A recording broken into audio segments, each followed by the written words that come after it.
Boston Red Sox baseball on NESN is brought to you by Southwest Airlines, your New England Chrysler dealers, Sullivan Tire, Hess, Olympia Sports, the official sporting goods retailer of the New England Sports Network, and by Toyota's official website for deals, buyattoyota.com. Welcome back to Fenway Park. Red Sox and Tigers ready to go. Let's check out the visiting Tigers starting nine. Curtis Granderson leads it off in center field for Detroit. Placido Polanco at second base. Lee Thomas is out in left field batting third. Miguel Cabrera back in the lineup today. Of course, he was hit on the hand the night before last. Carlos Guillen the DH with Maglio Ordonez in right field. Ryan Rayburn at third base bats seventh. Gerald Laird does the catching eighth. And Adam Everett at shortstop bats ninth. On the mound for the Red Sox is Clay Buchholz. He is 1-2 in 5 starts, 5.33 earned run average, 327 opponent batting average. And of course, last time out pitching at New York against the Yankees, ended up taking the loss. A 6-inning effort, gave up only 2 runs and walked 5 in that game. He struck out 3.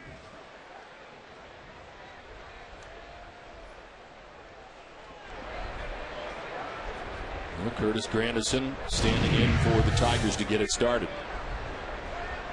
It is a cloud-covered Fenway Park. Precipitation a possibility here today.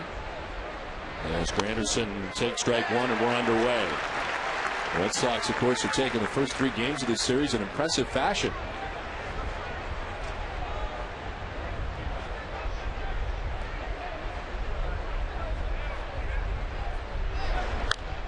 One grounded foul, and it's 0-2 to Granderson. We'll see how Martinez works with Buchholz today. I don't think they've really worked together all that much. Buchholz wants to call his own game since he has gotten here, so we'll see as this game goes along how much they're in sync. But it was a big game for Buchholz last time out. It doesn't get much tougher than that, Yankee Stadium. He pitched reasonably well. A 6-inning effort, giving up 2 runs. This is down to first. Casey Kochman's got it for the first out. Well, the Red Sox defensively, the defense brought to you by TD Bank North. It's Bay in left, Ellsbury in center, Reddick in right with Lowell at third, Green at short, Woodward getting a start at second base. Pedroia with the day off is to start the game. Kochman at first. And as you mentioned, Victor Martinez doing the catching for Clay Buchholz.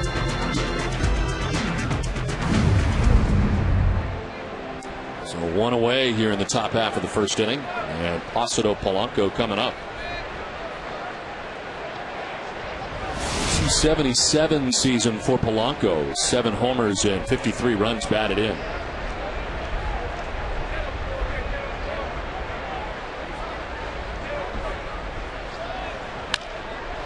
Towards the shortstop, Nick Green. And Polanco is quickly out number 2 of the inning. They're doing Buchholz a favor early on, swinging early in the count. Where available, this telecast can be heard in Spanish by selecting the SAP button on your television remote. Enjoy the game. Umpiring crew today, Scott Berry has the play calling balls and strikes. Phil Cuzzy at first base, Brian O'Nori at second base, and Jerry Crawford is the umpire at third and the crew chief. 2 down here in the first inning. Cleet Thomas the batter, and a swing and a miss for strike 1. And you're right, they're very aggressive so far here with Buchholz. You wonder why. I guess they say swinging his first fastball. They get a scouting report on him. They know that he's got that nasty changeup, so they don't want to get to that.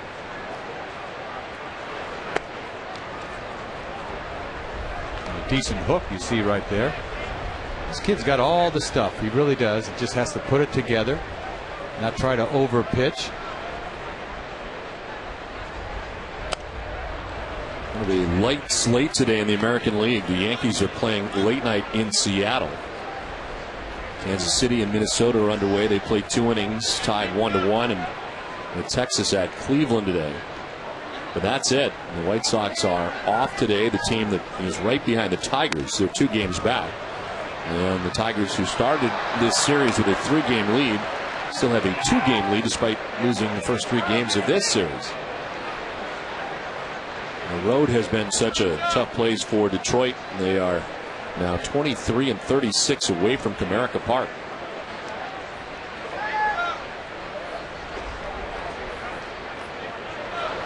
Swing and a miss. Nice start for Buchholz. So 1-2-3 first. Red Sox coming up.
Back at Fenway Park, the Tigers win in order on just 9 pitches in the first. On the mound today, a tough task for the Red Sox. Justin Verlander on the mound for the Tigers. 12-6 record coming in. Saw the high strikeout total, 186 Ks for Verlander. Better hurry up and talk, because he gets the ball and throws it. This guy, you got to love this guy. He brings it too. Well, he is quickly ahead. 0-2 of Jacoby Ellsbury leads it off for the Red Sox in center field at 297. 6 homers and 36 runs batted in. Verlander leading the American League in strikeouts by a whole bunch. This one back to the mound. Verlander to first base for the first out here in the bottom of the first inning. Red Sox lineup is brought to you by New England Chevy dealers. Jacoby Ellsbury in center field with Josh Reddick in right field. Victor Martinez does the catching with Jason Day in left field. David Ortiz is the DH. Mike Lowell at third base, bat 6. Casey Kochman at first base, bat 7. Nick Green at shortstop, 8th. And Chris Woodward is at second base. He bats 9th. So Reddick getting a start in right field today for the Red Sox, and up in the order as well. He bats second today. 208 so far in the big leagues with a home run and 2 runs batted in. To right field, and this is in for a hit. Jumps up into the seats. Ground rule double for Josh Reddick, who continues to be aggressive and continues to have good results in the process. He has definitely been aggressive. You see a little high changeup is what it was. Good time to try to yank this ball down the line. Goes into the seats. Ground rule double. Looking at Reddick over at second base, he looks like he pulled his pants down from last night. He did. Remember we were sort of talking about how with styling, and I was talking about I guess he changed his mind. Maybe he heard me. He wants to style. Well, his styling is paying off today. A double first time up. I think he looks much better. I do too. Yeah. I like that. Much better look. And with 1 out, he stands at second base. More importantly, with a double. Victor Martinez doing the catching today. The day game after the night game last night. This Verlander, when you see him throw a fastball, it looks fast. I've seen some 95s that don't even look like it, but when he throws, it's got giddy up on it. Key matchup brought to you by New England Honda dealers. He's, as I mentioned, the leader with 186 strikeouts. Next is Zach Greinke. Verlander's got 186. Greinke's got 167 and in second.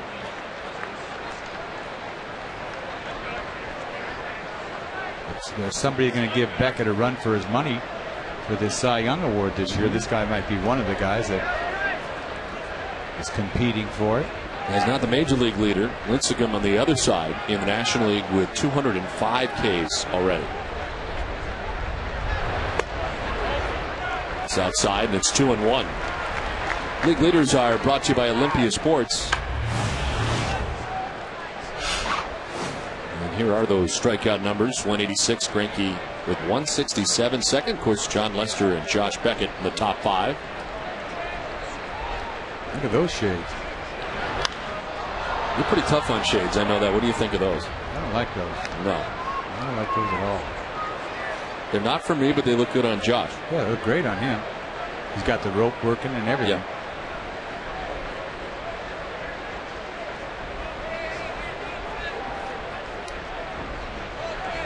I think it was Luke Scott. He said that he was wearing his wife's sunglasses.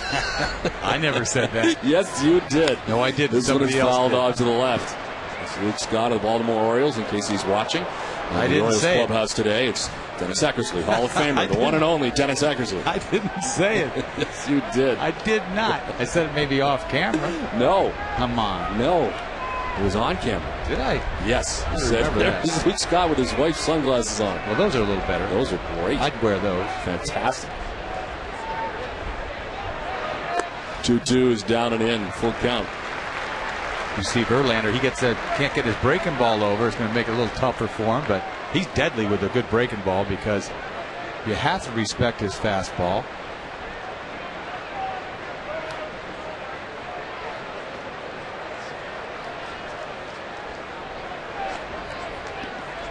Victor and his combined numbers between Boston and Cleveland. 17 home runs on the season, 75 runs driven in. And today he does the catching. Wow, that's bad too. That's like Luke Scott, isn't it? Yes, yeah, very much. Yes.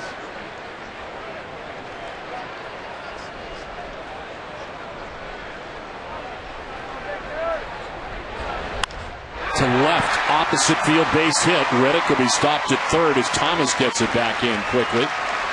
But it's first and third now with one out in the Boston first inning. Well, that's a good piece of hitting by Victor. 3-2 hook. Who's looking for a 3-2 hook from Verlander? He stays back. Nice piece of hitting the ball the other way. You'd think he'd try to get big, 3-2 looking for a fastball, but that's why he can hit close to 300. He's taken him deep. I looked at the numbers. He's taken Verlander deep 4 times. They play each other a lot when he was in that division, so got many at-bats against Verlander. He's got a base hit this time. It's first and third, one away. And the red-hot Jason Bay. And now 24 home runs, 81 runs driven in. And there's strike one. Once again, a tough pitcher like Verlander's got to get his feet on the ground in the first inning. He's having trouble with the breaking ball. You got to get him in this first inning.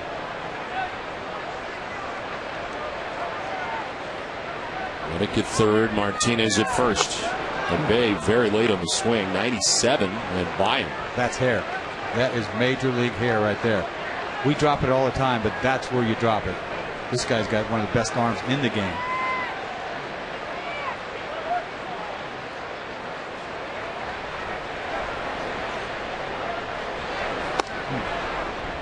He missed by a lot and almost got it to 100. Boy, he's airing it out.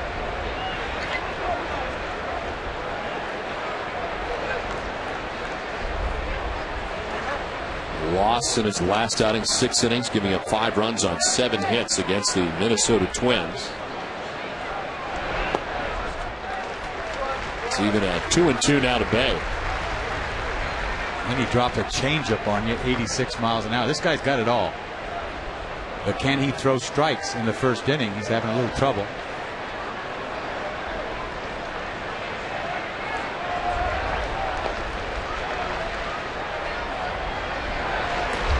It's outside, ball 3, full count. Had been ahead 0-2. A good at bat by Bay. Looks like he's seeing the ball real well to lay off a tough curveball in the dirt. David Ortiz waits on deck. Verlander making his third career start at Fenway Park. He is 1-1 as he backs off a 4.61 earned run average, giving up 7 earned runs in 13 2/3 here at Fenway Park. And of course, an all-star. Swing and a miss. Now they got Martinez in no man's land, and he wanted to double check to tag Bay. So taking second and all that is Martinez, as Laird kind of hesitated, and it costs him. I think he's saying that the batter was in the way. I'm not quite sure if he was or not. You see, swing and a miss. Batter was a little bit in the way. I mean, I don't know if you what the ruling is on that. Yeah, you got to go ahead and try it. Yeah, I think you have to attempt to go all the way through it. Well, I don't know what Martinez was doing. He just sort of got hung up between first and second. He was running on the pitch, trying to stay out of a double play. So technically a stolen base in his first since 2003. So it's been a little while. Yeah, no wonder he stopped. He said, "There's no way if he swings and misses, I'm going to get there, so I'll just stop." And that stolen base back in 2003 was the only other stolen base in his career. In his lifetime. That's it. That was also against Detroit, so he feels fast anytime he plays the Tigers. He got dirty, didn't he? Yes.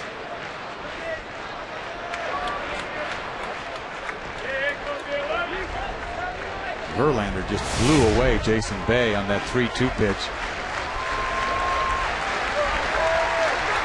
2 down, second and third, and 0-1. Swing and a miss. Gets that one by him too at 99. God, that's gas. That is serious gas. You're loving it. I'm loving it. That can't last. You can't throw like that all day long.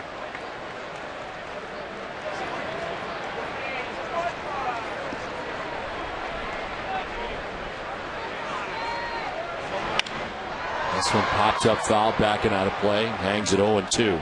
The thing is, when you throw the ball that hard, it's hard to paint. I mean, really, just a fraction of a second could be high and outside.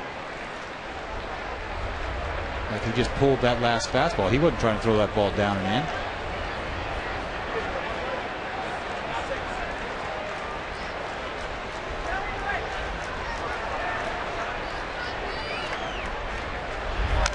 This one fouled off late and off to the left.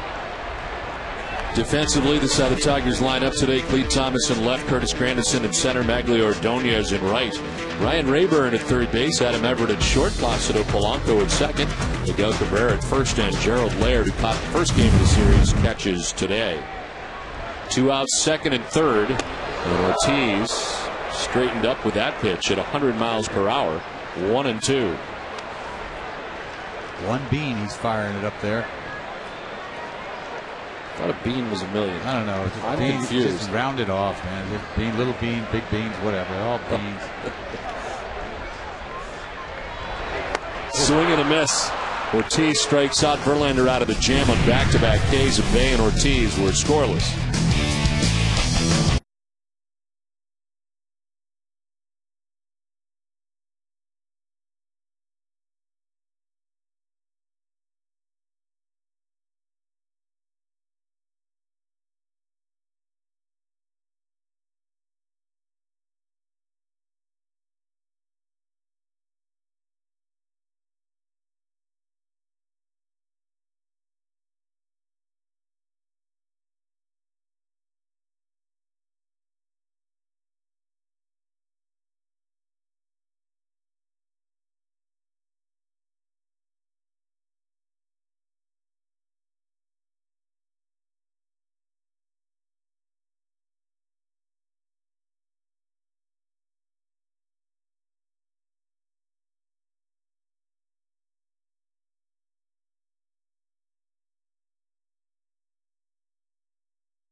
Score as we head to the second inning. It's time now for our leading off segment, brought to you by Firestone. The numbers for the Red Sox against the Tigers, they've not yet lost. Dating back to last season, the Red Sox now 7 in a row from the Tigers. The Sox were 5-3 against Detroit overall last year. With a win today, they can sweep the season series against the Tigers for the first time ever.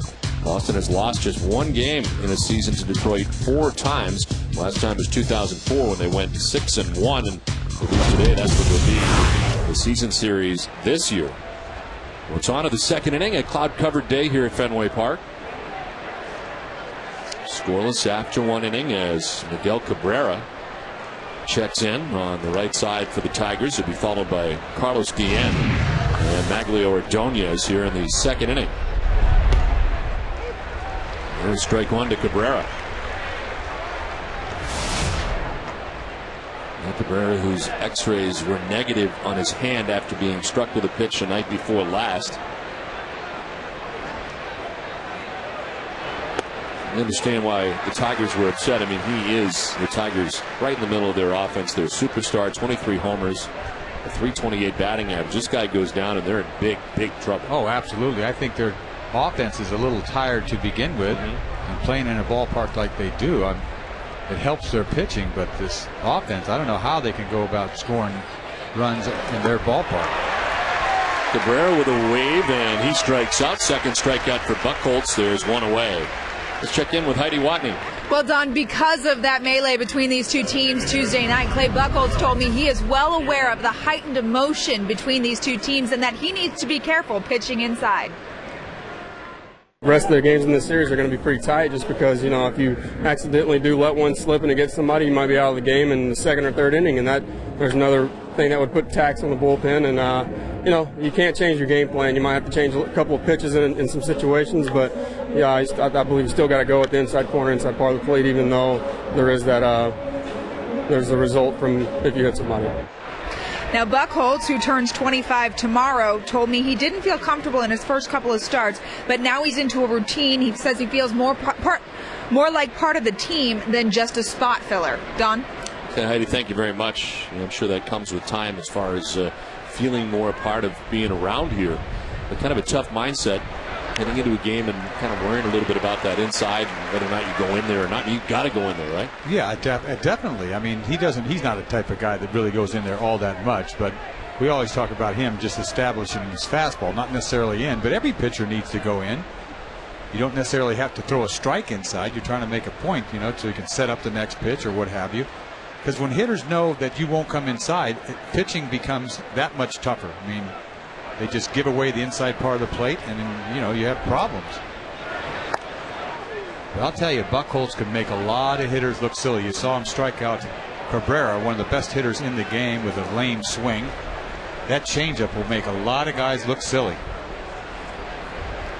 And you look back to his no-hitter against the Orioles. I mean, he had it all going on that night. Everything was working. And he said, why can't he do this all the time? And then it just kind of went away. His breaking stuff was so great in the beginning, but location wasn't there. He wasn't getting the kind of break he was getting. Everything changed. You wondered where it went. You know it was there, and now he's trying to get it back. Well, you can't have 4 pitches, command of 4 pitches all the time. And he was throwing everything, and he had it going on first couple outings.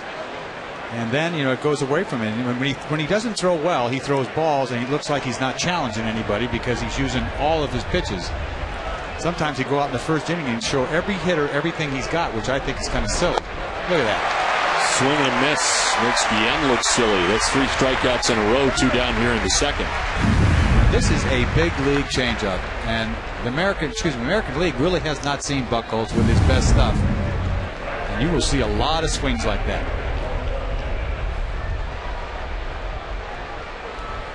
So 2 down, 5 in a row retired here to begin the day. Maglio Ordonez at .276 homers, 36 runs batted in. There you go. Inside at 93. He's not even trying to throw a strike there. He's just trying to throw a ball inside. Put that thought in their mind that he will come inside. He'll have that on his mind the rest of the day when he comes up the second and third time. Graves at that pitch trying to hold up.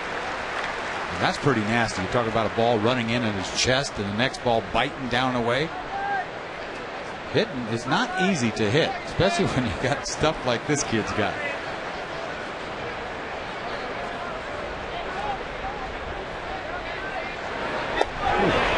Drops in there for strike 2, 1-2. And so far, this is the best we've seen play Buchholz. He's got it all working today. If he can get that curveball over, oh my goodness, curveball, changeup, fastball, please. He's been two-seaming his fastball a little bit against the Yankees last time out, which I liked. This is on the ground up the middle. It's going to find its way into center field. Maglio Ordonez reaching at first base. First base runner for the Tigers. Got a ground ball. That was a kind of a mistake. Didn't want to leave it out over the plate. Didn't hit it very hard, but still.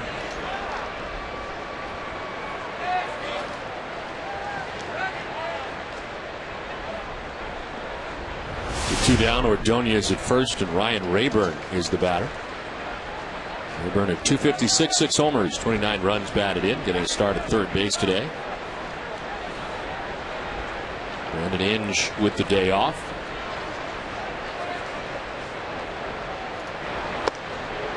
There's strike 1.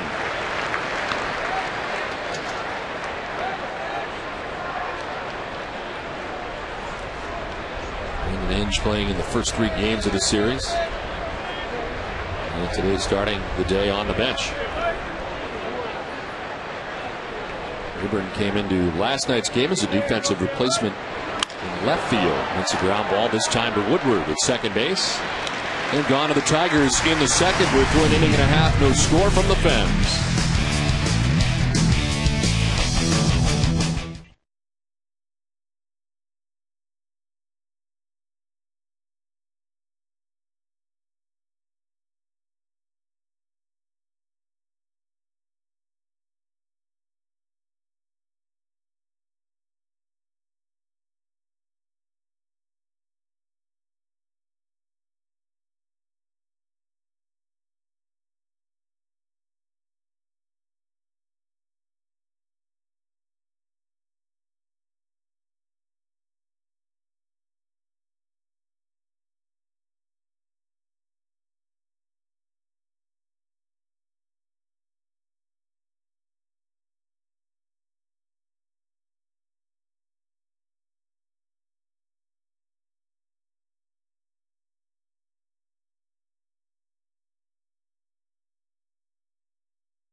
Select packages include front row center monster seats, an autographed Boston Red Sox jersey, a pregame tour, and a chance to watch batting practice from the warning track. Enjoy the first ever exclusive event and support the important charitable work of the Red Sox Foundation. Event packages are limited, so please call the Red Sox Foundation now at 617-226-6800. Nice. Very nice to say hello to your fiance Megan as well. Cheese with hair. My goodness. Wow. Well, we're seeing some cheese with hair today from Justin Verlander, who on cue throws a breaking ball instead and gets it in there for strike 1, but he's got some good gas today. That goal, Casey Kochman, Nick Green to bat here in the second inning. And before we get too far along, Terry Francona has a great friend that he wants to send best wishes to. A little girl named Avery Toole, who we have mentioned in the past. She's 5 years old. She just received a new heart last week. And Terry Francona's been a couple times to visit her, and he wanted to send his best along to Avery Toole, who's at the Children's Hospital Boston. And looking forward to seeing her again soon. But again, she's got a new heart, and he just wanted to send her his best. There is strike 3 for Mike Lowell, and that's 3 strikeouts now for Verlander, 1 out here in the second. Boy, we are seeing some dominance, both sides of the field. Verlander. You can see why he's leading the league in punch-outs. Two hooks to Lowell earlier. Back-to-back pieces of cheese. See ya. This guy has got some devastation in that arm. One down for Casey Kochman, who down the first baseline quickly to Cabrera, needs help. Verlander's there. And it's 3-1 on the putout of Casey Kochman. I'll tell you what, I'd get up, I hit off of him. I'm looking for dead red, and I'm hacking. If he throws me a hook, it looks silly. I was going to say that's different as far as how you approach every guy, right? I mean, you get looking dead red and going yard. Yeah, I can't say it. I'm bailing and wailing. He throws it on the inner half, I might get lucky. That's how it goes. And so I got lucky 3 times in my life. Somebody made a mistake. You're telling me you didn't know how to run. Yeah, but I can. You get better the more bombs you hit. But I was lucky to hit 3, to be honest with you. That practically makes you a home run hitter. I mean, 3 is enough. I know, but I gave up over 300 bombs, so 3 is not so bad that I can go prance around the joint. Rayburn on the run on the bunt bid, and he just gets green. Nice play. Ryan Rayburn filling in at third base. A nice play to end the second inning. 2 done, no score.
Lowell's Club 25 Casino Night at the Copa. Join Mike Lowell and some of his teammates for an exclusive night at the Copa, 1 hour after the Red Sox game on Sunday, August 30th. This charity event includes casino games, great food, drinks, and music at the House of Blues. Proceeds benefit the Mike Lowell Foundation's charitable programs. For more information, call 617-226-6440 or email gborson@redsox.com.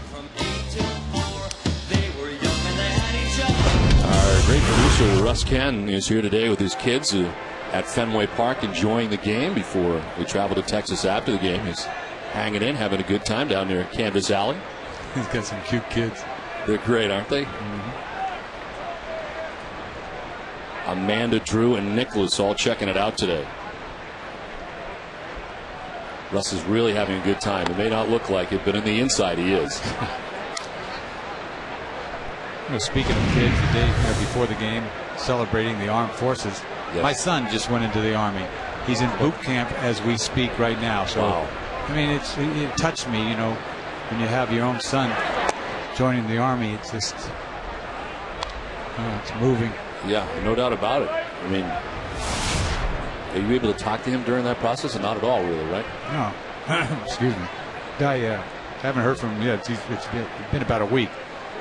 But I'm proud of him. Gerald Laird pops it up into short right field. Reddick coming in, and he makes the catch. For the first out, Gerald Laird is retired. A great ceremony here at Fenway Park. And, it was meant to be today because my son just went in about a week ago. So, I'm worried about him, but sure. It's going to toughen him up. You know, he's going to be a different kid when he gets through this. But he's in Fort Knox, wow. Kentucky right now. So, like I said before, I'm proud of him. Well, we wish him well, and of course everybody who is here today is part of the ceremony at Fenway Park, and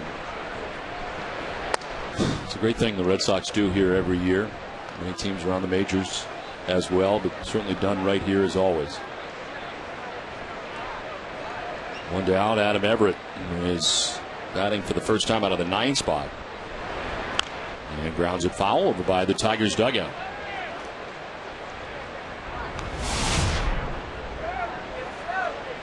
Everett at 237, 2 homers, and 32 runs batted in.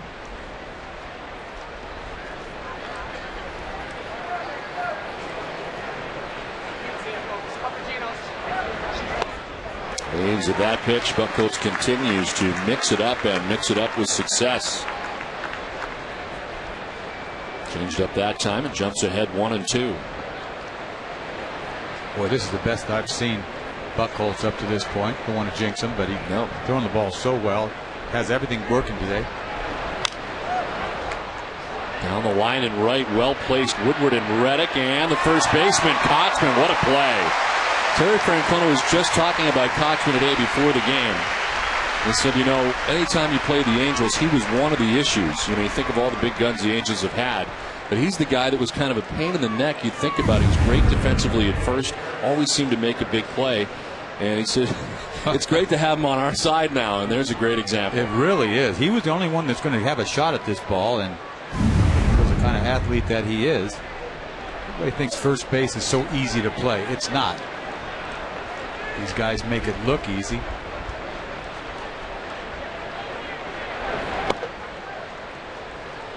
I mean, your best defensive team right now, you know, you've got Euclid playing third, not to take anything away from Lowell. He's just not healthy like the kind of third base that he used to play. But Euclid third and Kochman at first would be your best defensive team.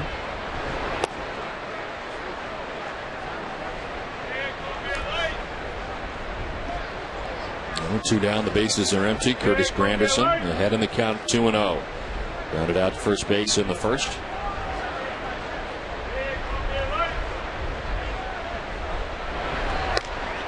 Granderson waves at that. Kind of changed his mind in the middle. It was too late. How about that? You talk about a fastball. Like I said, the 2-seamer. He adds that to his repertoire. I mean, that is nasty. Looks like a fastball in the corner and just sort of bites away.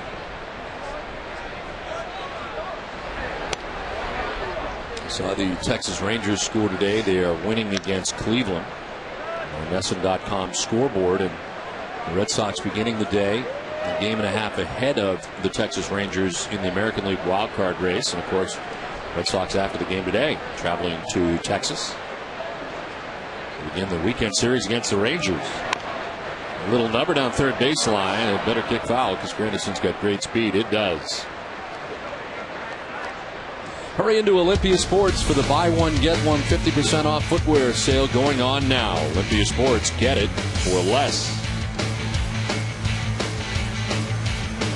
I say hello to a lot of the Olympia Sports executives who had the chance to meet this past week. Spent some time with them. Great people. I can't wait to see that commercial. Oh, I don't know. You look like a jerk or what?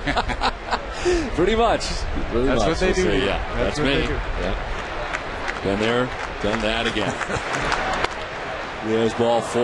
Granderson's down to first base. A 2-out walk to first base on ball, served up by Clay Buchholz.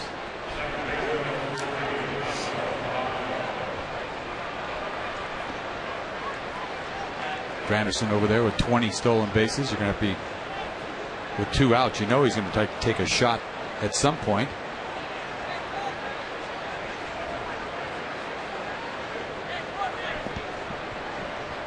Blanco grounded out to short, first time up. Yes, he takes ball 1. I don't know how many outings it takes for you to feel like, hey, I'm here and I'm here to stay. If you play Buchholz and really kind of relax. The first few, there's so much pressure. I don't know. Thinking back to when I was a kid, first couple of years in the big leagues, I never got comfortable. Really? That's not such a good thing, to be comfortable. I was always on edge. I mean, you were always thinking, geez, I could go back. I mean, they may send me back, you know, down again, or you try to keep that in your mind as working for you. That's kind of a negative thing, I know. Yeah. But you can't help it, especially with him.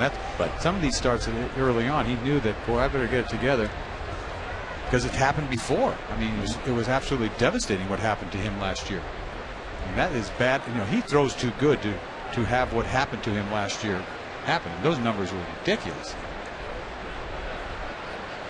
You know, the stuff is there, and as he pointed out when he came back, confidence was the greatest issue, a determining factor, as he found out. And this time with a lot more, good or bad. I mean, he is definitely kind of a new man this time around. Just don't overpitch. I mean, you know, you belong to be here. You got great stuff. You don't have to throw the kitchen sink at everybody. I mean, sometimes I think he should condense it a little bit. I mean, it's hard to control 4 pitches. It just is. You know, every once in a while you go out there, you got it all. But that's few and far between. You know, you go out there 30 times, you're lucky to have good stuff 5, 6, 7 times.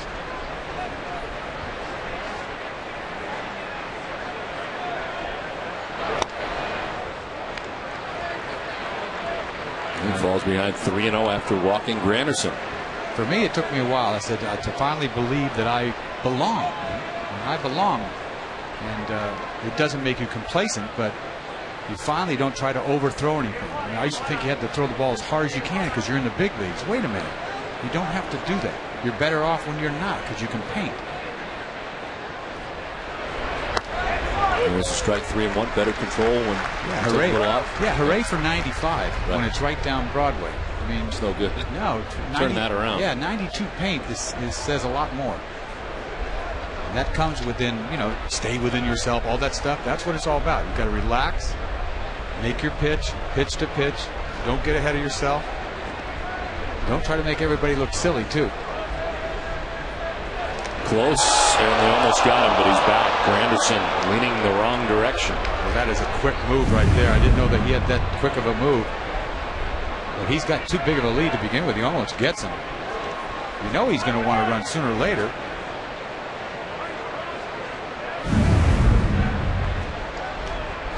He'll do that a lot, too. I've seen him throw over to first base and guys standing on first base. I think it's just a habit. I was going to say, it's almost like a nervous habit. It is.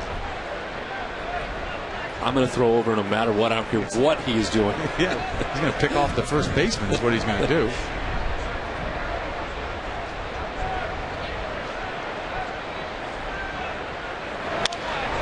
Fouled off to the right, full count.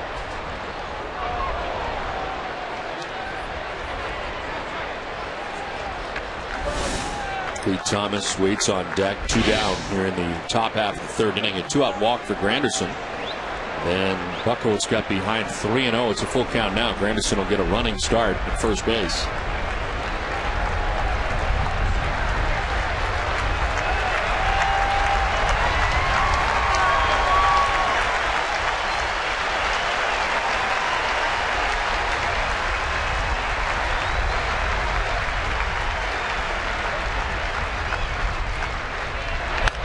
Chop foul, will do it again.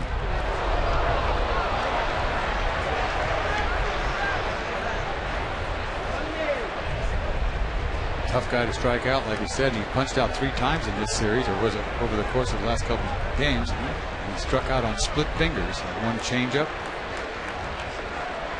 He had 28 strikeouts on the entire season, but not struck out in 14 previous games, and struck out 3 times in a 48-hour period in this series.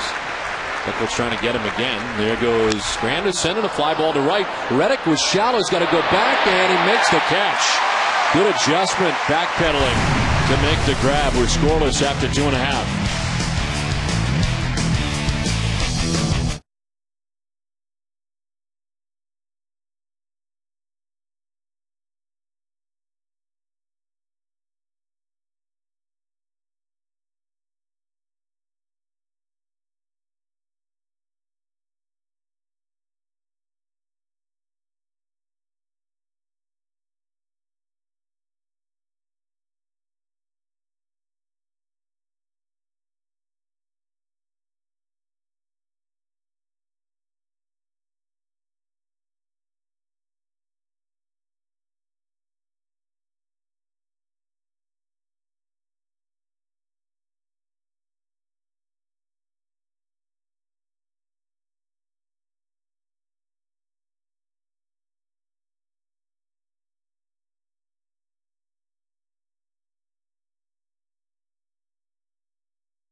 Nesson's exclusive live coverage of the Little League New England Regional Tournament in Bristol, Connecticut, presented by Stop and Shop, continues after post-game coverage at 5:30. The New England Regional Semifinal features Peabody, Mass. against Glastonbury, Connecticut. Visit Nesson.com for more information. It's executive, it's exclusive, it's all of that, and it's right here on Nesson. He could have punched him out by the time you got done with that. Yes. Huh? This guy is quick. That, and I'm a really slow reader. Chris Woodward leads it off and takes a pitch inside. Did he go? No. This is Phil Cuzzy, first base umpire. And it's a ball and a strike to Chris Woodward. 5 in a row. Retired by Verlander. Ran into a little trouble in the first.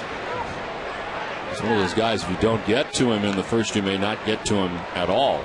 And if you swing at a pitch belt high, you're not going to get there. And there's 3 strikeouts inside, and that one hits Woodward. Kind of grazed him on the way by. Easy for me to say. And the lead runner on for the first time today for the Red Sox. See, that fastball gets away from him. Talk about missing location. When you throw the ball that hard and you're off just a fraction, that's what can happen. But I'd still like to have that fastball. And he's so quick, you know, he's in a hurry. Pitching coach would probably have to slow him down.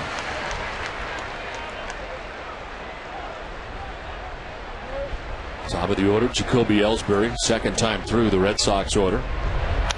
Ellsbury flips one back at third down the left field line. The wind will push it back into the seats. Starts him off with an 83-mile-an-hour changeup. I mean, it's like, my God, what are you supposed to look for? He can make you look bad. Well, it's hard to imagine. Look back over some of his numbers, the 6 games that he's lost this year. I mean, he's had some bad outings this season. Tough to explain with the stuff that he's got. Whoa. Quick check on Woodward at first. Well, I think what happens with him, bad location. I mean, you think he gets ahead of himself sometimes, overthrows.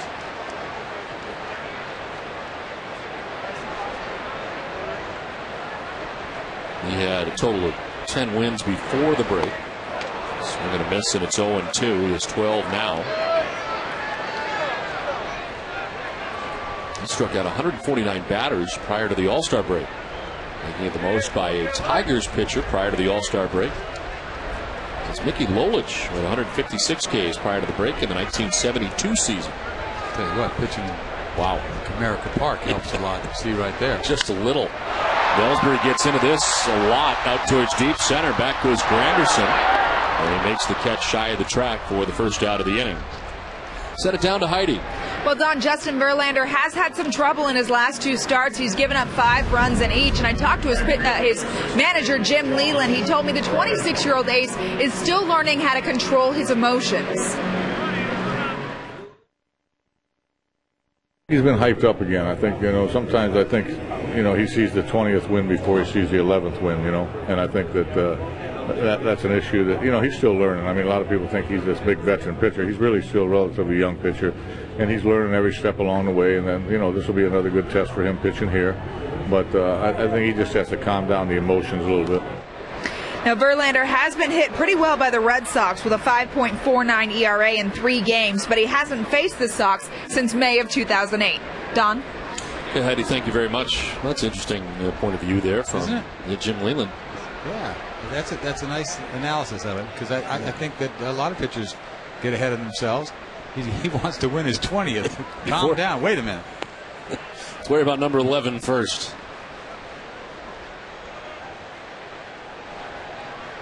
Start projecting a little bit and you get in trouble. I think we all do. Things go good and you say, well, if I keep doing this, start mapping it out, looking at the schedule. I'm going to win that one. Yeah. And that one. Next and all of a sudden, it was 5 in a row. 19 there. This is to first. What a play by Cabrera from his backside to second for 1. Back to first, not in time. What a play to begin that by Miguel Cabrera at first base. This would have been a double play like you've never seen before. This is a rocket to Cabrera. He's on his backside, throws this ball to Everett, and he almost doubles him up. Look at this. He pick. That ball was a bullet. If he could just get back up, he almost threw it away. It's the second time Reddick has hit the ball solid. So 2 down. Reddick at first base now in the fielder's choice, and Victor Martinez the batter. Victor reached on a hit in the first inning, stole second base. The stolen base for Victor Martinez since 2003.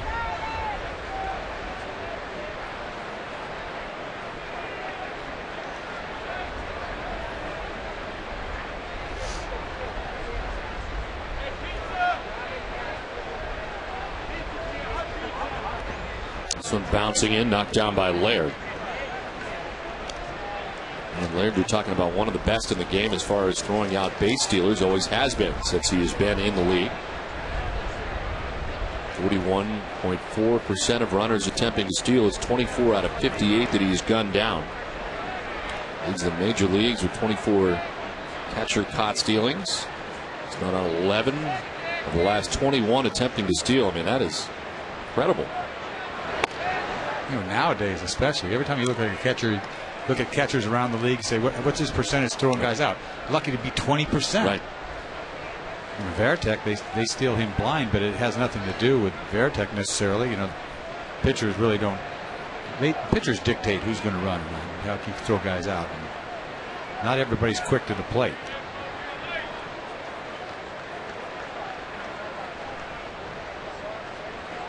I mean, it's hard to get 10, 12 guys in a pitching staff that are quick to the plate. I mean, it really is. I think you'd like to have your relievers be quicker to the plate than a starter. You get away with a little bit as a starter.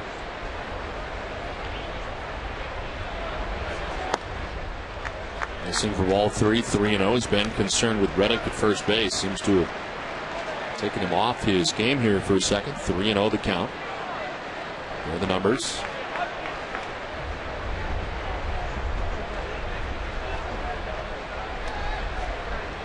Well, he's aware that Martinez has got 4 home runs off him. I tell you that. You know who takes you deep. In there for a strike, and it's 3-1. Boy, he threw him a 3-2 hook last time.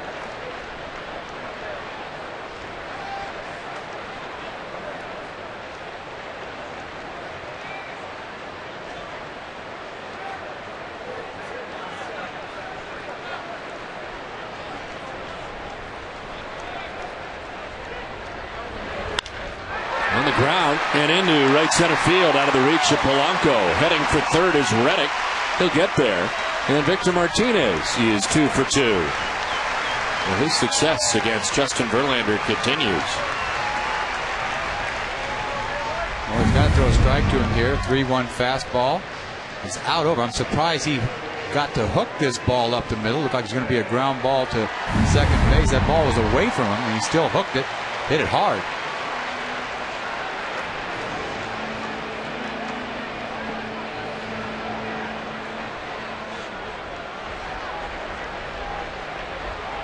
Jason Bay struck out swinging in the first. Runners at the corner. It's 2 down. And therefore strike 1. Still throwing hard. 98 miles per hour from Verlander as he works here in the third with 2 outs. Reddick at third. Martinez crossed the diamond at first.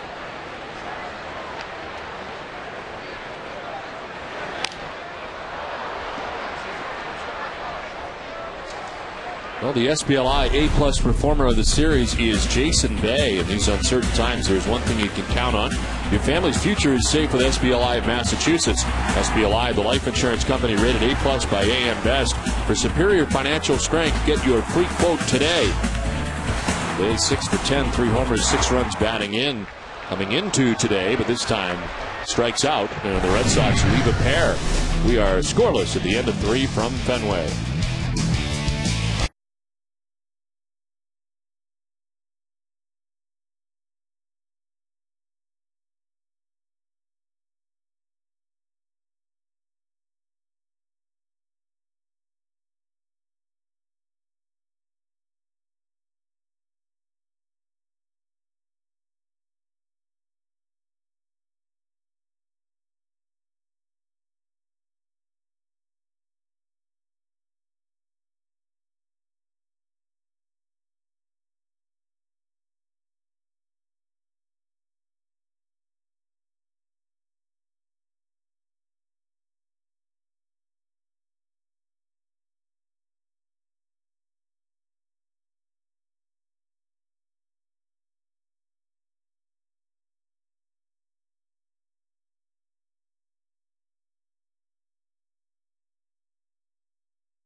The Amica Pit Zone is brought to you by Amica Insurance. Get the right auto and home coverage at amicacoverage.com. And we're going to see the 3 punch-outs by Buchholz. You're going to see a fastball. We're going to see all 3. Fastball to Thomas, curveball to Cabrera, and the changeup to Guillen.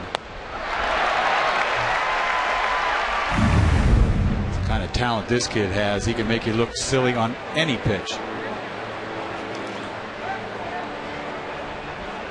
3, 4, and 5 for the Tigers to bat here in the 4th inning. Clete Thomas, a strikeout victim in the first.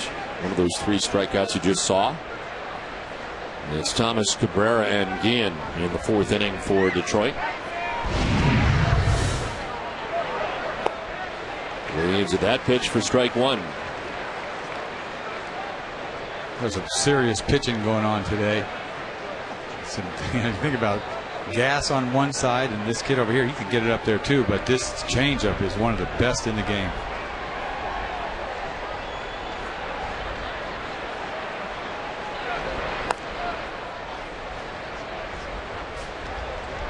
Clete Thomas in this series has not proved he can even get to a fastball. We've seen I don't know how many fastballs thrown right by him.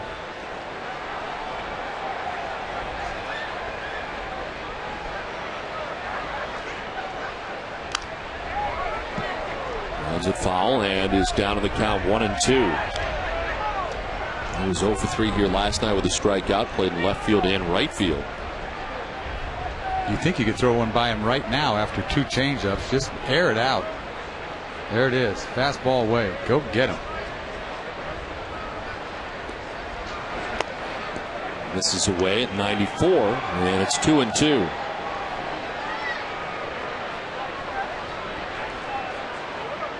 Clete Thomas called up from AAA Toledo back on July 8th and has been up ever since. Fouls it off. Martinez hangs it 2-2.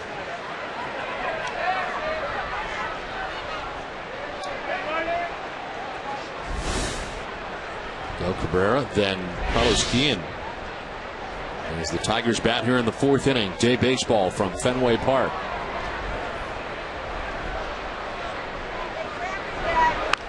On the ground softly to Woodward at second base. There's one away here in the 4th.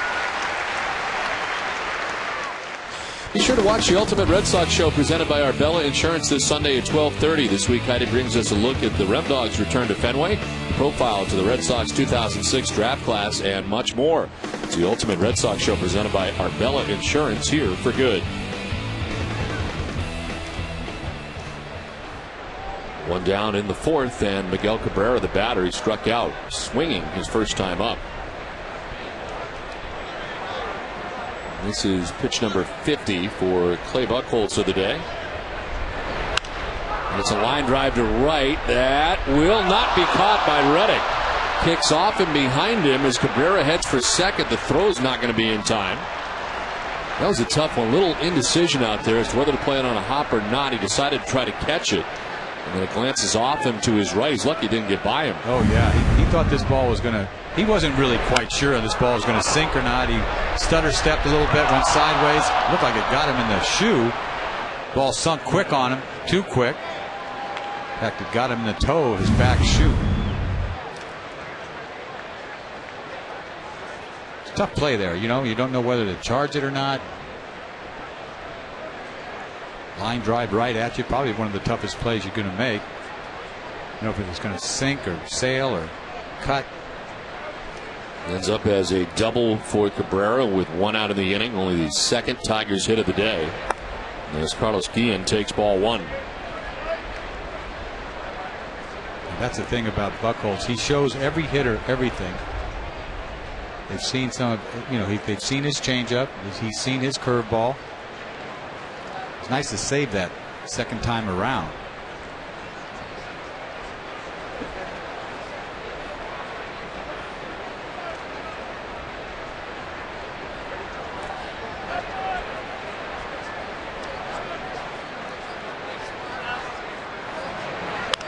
On the ground to first base, Kochman will take it himself for out number 2 as Cabrera takes third with 2 down. It's time now for our trivia question, and it's brought to you by Aflac. We've got you under our wing. Question today, who's the only Tigers pitcher to no-hit the Red Sox? I'll have the answer for you a little bit later.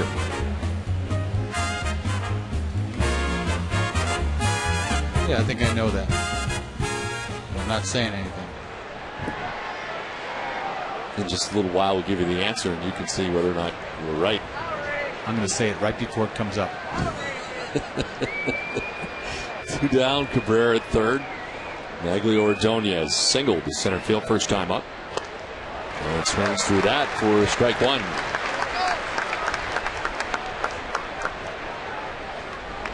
He's got everybody all fouled up. Starts him off with a changeup. Now he doesn't know what he's going to throw.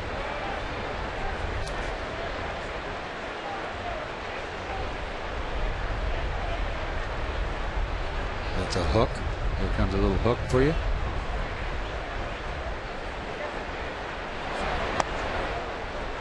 How tough is it to be Victor Martinez and come in and try to figure out everybody and what their strengths are, weaknesses are as a pitching staff?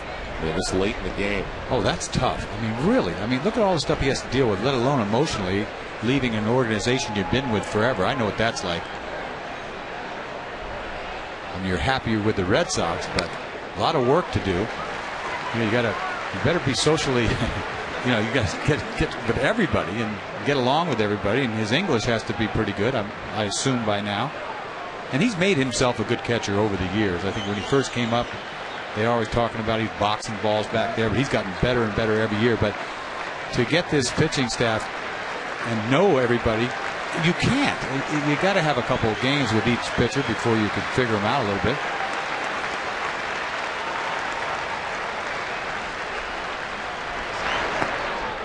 One of the advantages he has is certainly being traded from another American League team. He's got a good read on the American League hitters. Yeah, true.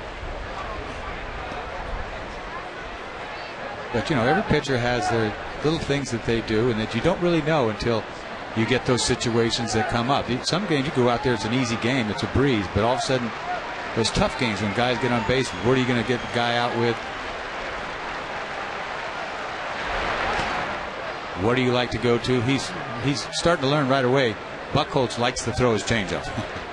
So when in doubt, put that 4 wiggle down there, and more times than not, he's going to throw it.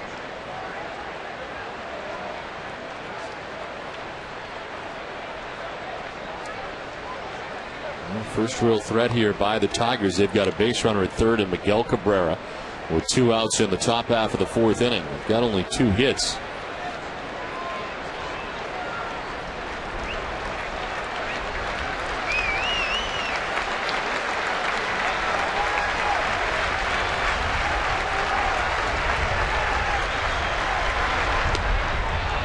Outside for ball 4. As Ordonez draws the walk, it's the second walk given up by Buchholz. Buchholz doesn't like to give in. You know, when there's a fastball count, there's a real good chance he's not going to throw you a fastball. And that's how he pitches, and that's why, you know, he may walk guys. Last time out, walked 5 guys and got away with it. 2 down, first and third, and Ryan Rayburn, the batter. Rayburn grounded out to second base first time up.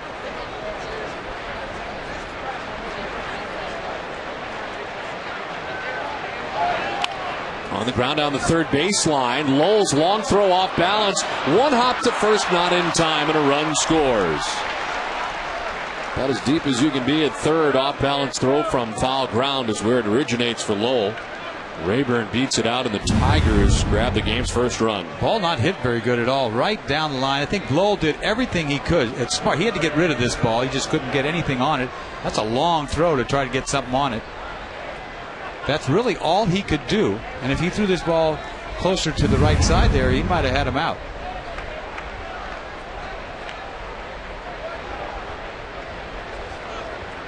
It's 2 on, 2 out. A 1-0 Tigers lead. Here's Gerald Laird. Laird flied out to right in the 3rd inning. He's 0 for 1. And takes ball 1 from Clay Buchholz. So while this was the first Tigers opportunity, really, they've had first time that they've had a runner in scoring position and now have a run. The Red Sox have had some chances off Verlander, leaving runners at second and third in the first, runners at the corners in the third, and Boston has left 5 men on base. This one is in the air to right. Reddick back and over. To make the catch, it ends the inning, but the Tigers strike first. They lead it 1-0.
Go to NESN.com/Heidi to watch Jerry discuss his experiences with Heidi.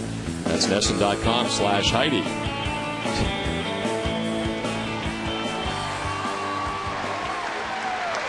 Well, we head to the 4th inning at Fenway Park. It's 1-0. The Tigers on top of the Red Sox. It is David Ortiz and the Red Sox trying to get this run back that was given up in the top half of the inning by Clay Buchholz. Tigers getting the game's first run. Ortiz struck out swinging in the first inning. He is 0 for 1. Mentioned the Red Sox have had their chances against Verlander. Red Sox have left 4 men on. The first 3, not 5. 4 men on.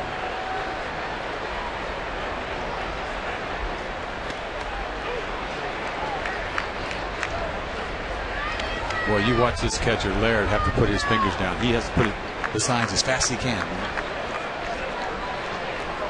It's similar to the way Mark Burley works. Get it, throw it. And somewhere in between is Roy Halladay, who gets it and throws it pretty quick, too. Right. But you think about it, what all those guys have in common, they're all really good. Yeah. You know? So anybody that's as fast as you can, you're going to be good. The 2-1 pitch is outside. But he's got to slow down. There's probably a lot of times throughout the course of the game that you've got to go out there and tell him, whoa. How quick were you at? Were you pretty quick getting it, throwing? Yeah, I was really quick. It's like, I was so quick, hitters were calling timeout. Right? I mean, it's like, stop. And I was like, what is this?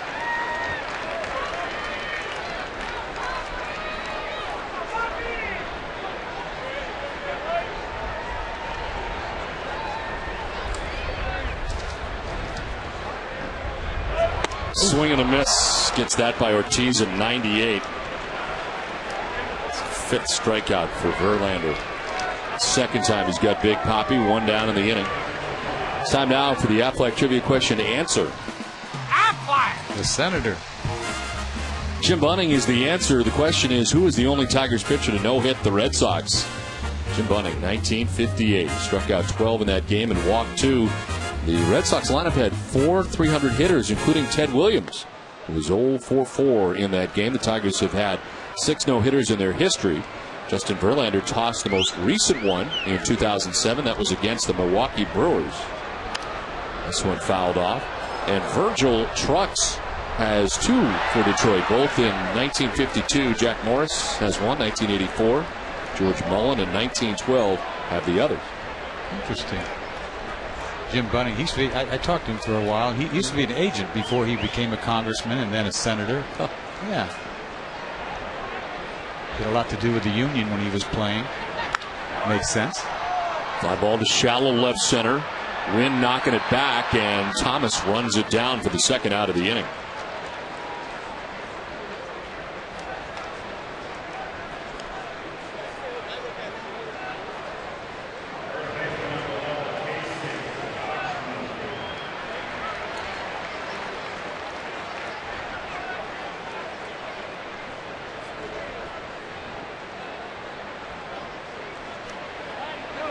Hoping you can get somebody on at some point in this game and maybe get a long ball off this guy, because it's hard to put together a number of hits.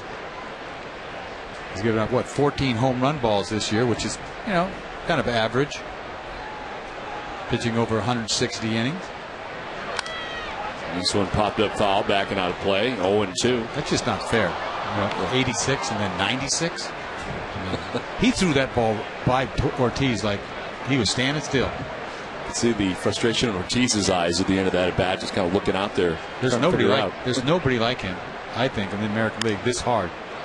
Here's a pop-up left side. Everett is stationed underneath it, and it's a 1-2-3-4 for Verlander, a 1-0 Tigers lead.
Your coach stretch limousine will pick you and 10 of your VIP guests and bring them to the ballpark, where you'll enjoy the game from the new right field roof box seats.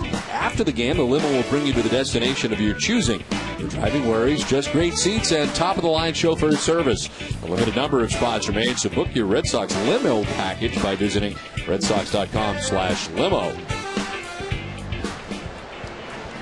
It's 1-0 as we move along to the fifth inning. Tigers on top. As their number 9 man for the Tigers coming up, Adam Everett, to be followed by Curtis Granderson and Placido Polanco. And in the fifth,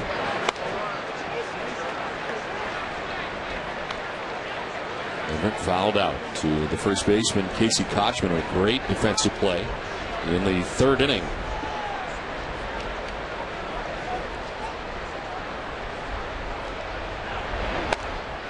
Down 0-2.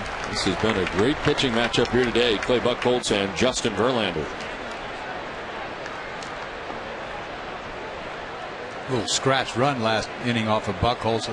The ball that Rayburn hit right down the line was just a jam shot.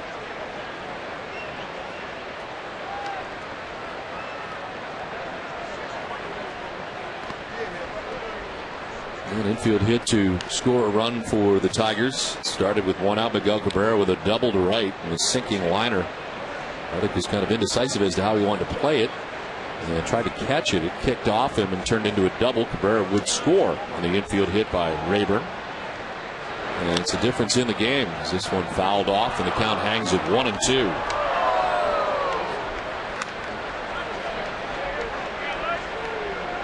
Everett had a big at bat in this series. I think it was the first game, 8th inning, 2 guys on, scoring position. 6-5 game, punched out on 3 balls in the dirt off of Ramirez. That was one of the big at bats of this series.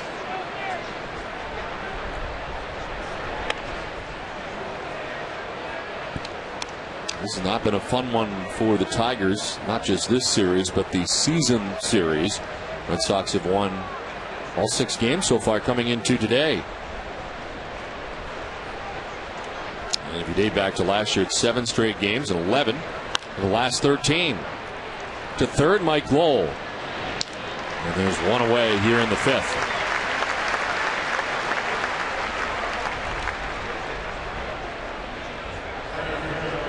Down, and it's to the top of the order for Curtis Granderson. He was grounded out to first base and walked in 2 plate appearances against Buchholz. He was 0 for 4 here last night with a couple of strikeouts. Granderson back to the All-Star game again this year, representing the Tigers. He ended up tripling in the All-Star game and scoring the winning run. One hopper to first, down to one knee for Kochman, and 2 down in the inning.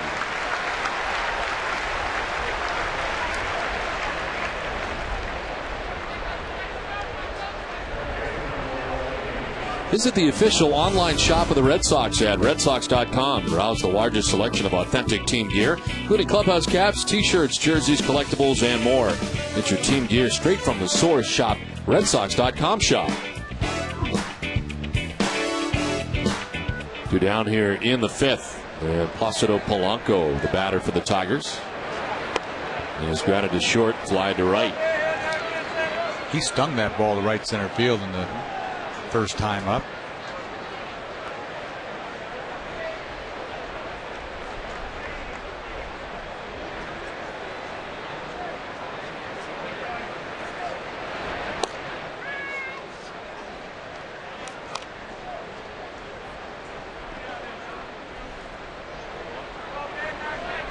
See, they have the makings of a decent lineup. You talk about Granderson, Polanco, and that third spot, you know, Thomas. They really haven't found a third spot in their lineup. In the series, we saw Marcus Tim slide in there one of the nights, but otherwise it has been Clete Thomas. I saw the numbers. Their third slot this year, like 44 RBIs. I mean, that's brutal.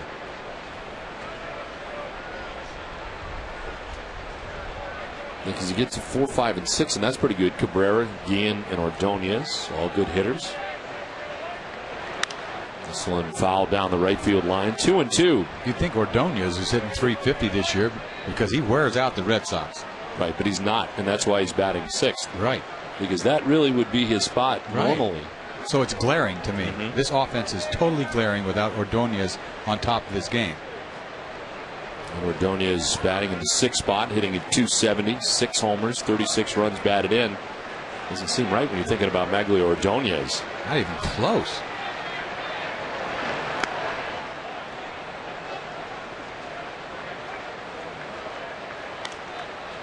You never know when somebody's just going to fall off the map. How do you anticipate something like that? And I think he has this clause where it kicks in his next year, which I think is close to $18 million or something if he has X amount of at-bats added to last year and that sort of thing. It's kind of tricky because, you know, do you want him next year? But you have to let him play so you can win this year. Up the middle, diving is Woodward from his knees. The throw off the mark. Kochman will apply the tag for the out. It's been fun to watch. Tigers have a 1-0 lead at the moment.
bring you up to speed with the AT&T Rapid Rewind.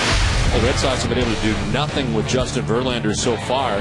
He's got 5 strikeouts in his outing through the first 4 innings, and has got Jason Bay on 2 occasions, David Ortiz on 2 occasions, and has mixed in a strikeout to Mike Lowell. So it is 4, 5, and 6 who've had all kinds of problems. Everybody's had all kinds of problems with him, but especially Bay, Ortiz, and Lowell. AT&T, the nation's fastest 3G network. AT&T, your world delivered. It is the bottom of the 5th on a cloudy day from Fenway Park. Lights are on. Nick Green pops it up, foul ground. Cabrera by the seats, but it's back into the crowd. What did they say? They changed that from a double to a base hit in an error? Yeah. Huh. Weird. Single in an error makes the run unearned. Right. So the error goes to Reddick. I mentioned he was kind of in between as what to do out there in right field, and it kicked off him. So a single and an error getting Cabrera to second. This one foul to the right, and then it's 0-2.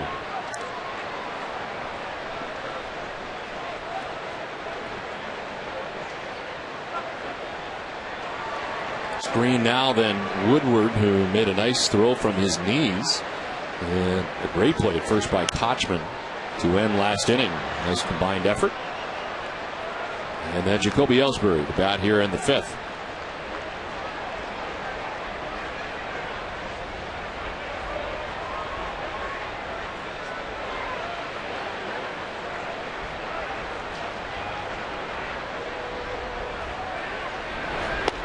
Wow. That one buckled him. And there's strikeout number 6 for Verlander.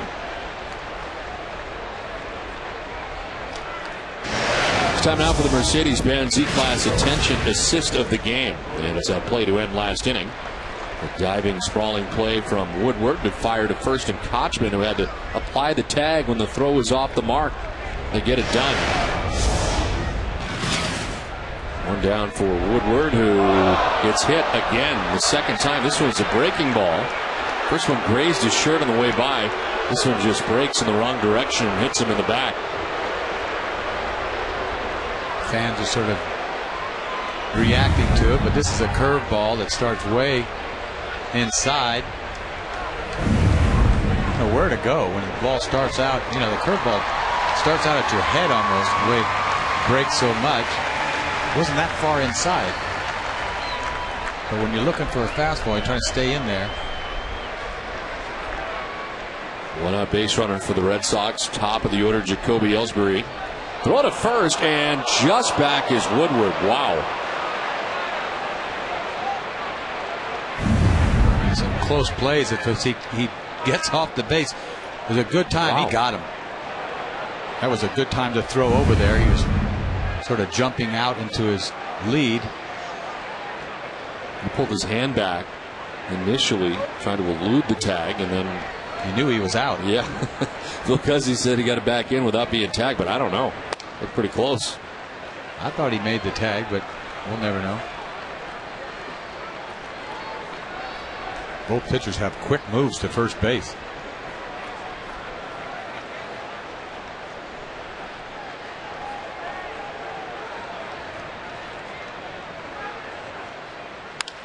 To center field, Grandison back a step or two to haul it in for out number 2, and Woodward back to the bag at first, 2 down. We'll get another look at the pickoff play at first base. He starts to jump out to his lead, catches him right in the middle of jumping out there. Tries to keep his hand away from the tag. I thought he got him in the elbow. He must have thought he just didn't tag him, period. Woodward still standing at first base, 2 down. Yeah, the throw beats a runner like that, they usually ring you up.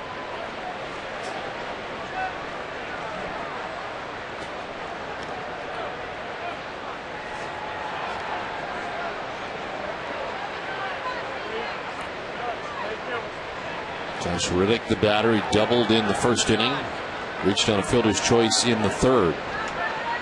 Riddick has been left at third base in 2 different innings. Red Sox left runners at 2nd and 3rd in the 1st, 1st and 3rd in the 3rd.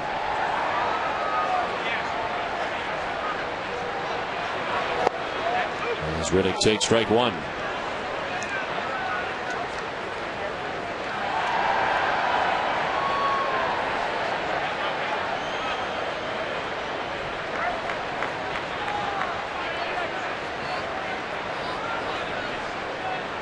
Pitch number 70 for Verlander is a fly ball to center field. Granderson settling underneath, and he puts away out number 3 to end the inning. We have played 5 from Fenway. It's 1-0 Tigers.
Tonight at 10 and 11, tune in to Nesson for Sports Desk presented by FW Web. Find FW Web's Bass Centers at frankweb.com.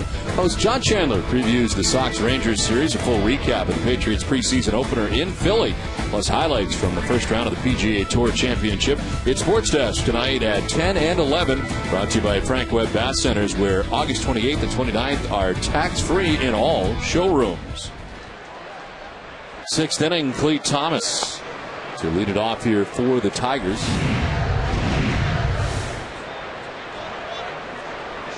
Thomas has struck out and grounded out 0 for 2. Buchholz at 75 pitches as he operates here in the sixth inning to the first batter of the inning.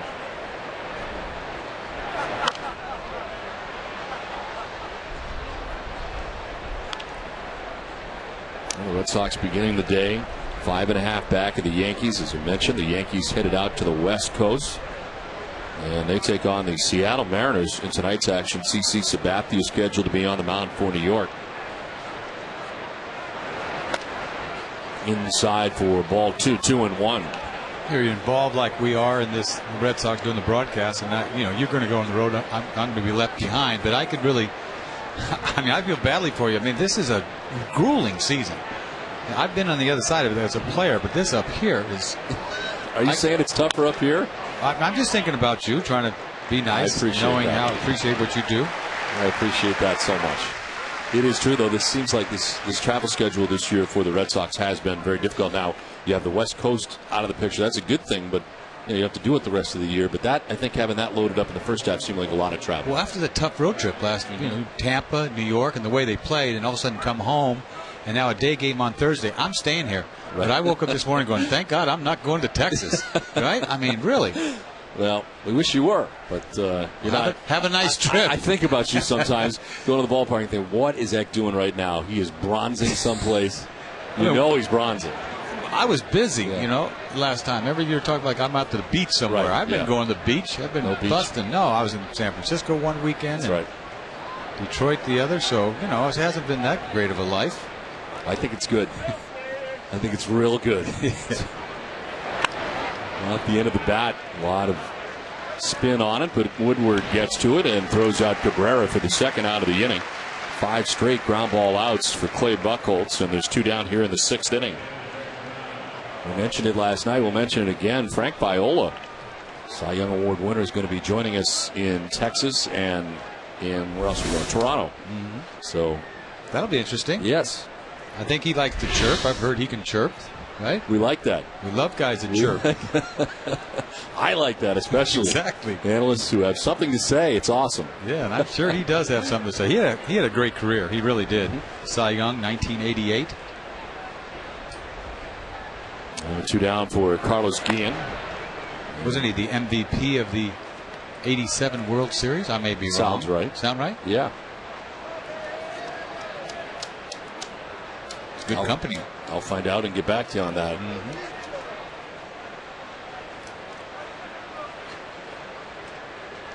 Guillen is 0 for 2. He has struck out and grounded out.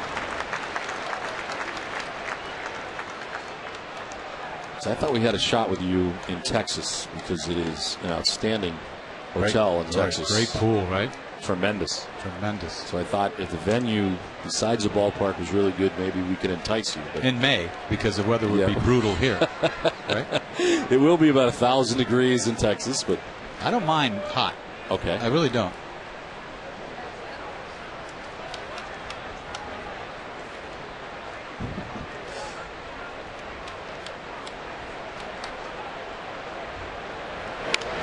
This one grounded down the first baseline and just foul.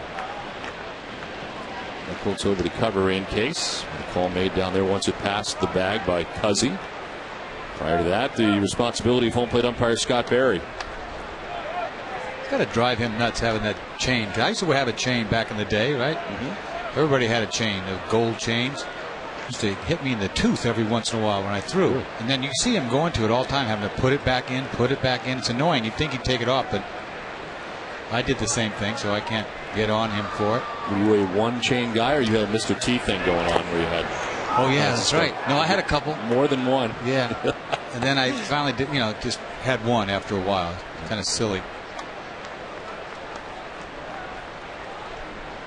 You were probably a big medallion thing going on there too, or no? And then the chest hairs, the open collar, collar, chest hair, I'm guessing. Right?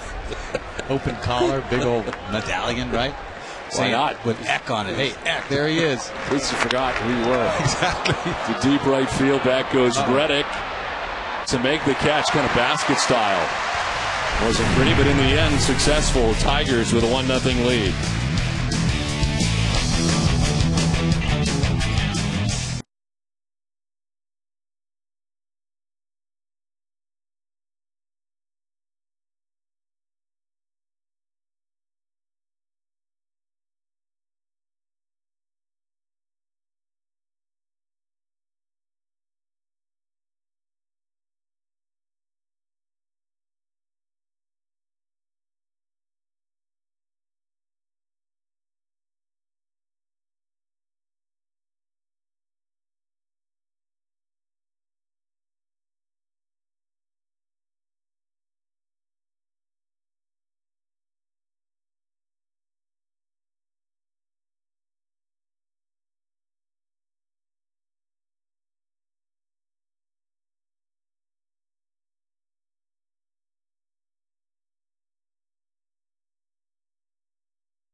This game is brought to you by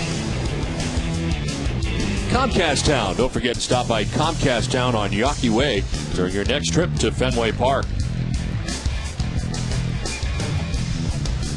The Tigers trying to salvage this last game of the series. Their GM, Dave Dombrowski, would like that.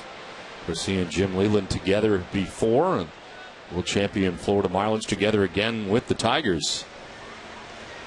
And very close a few years ago, of course, in the World Series. But they had that long layoff, and you think about how that sort of affected them that year. Oh, definitely.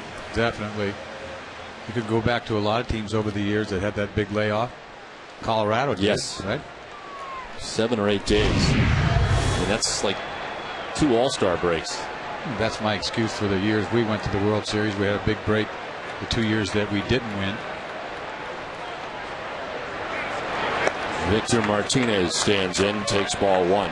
Growski, he was a young GM. Probably been GM for 20 years. I mean, he was in his 20s when he first took over. In his 31st professional baseball season, his 8th season already with the Tigers. I'm surprised by that. Right. He's been around a long time. See Larry Lucchino right there.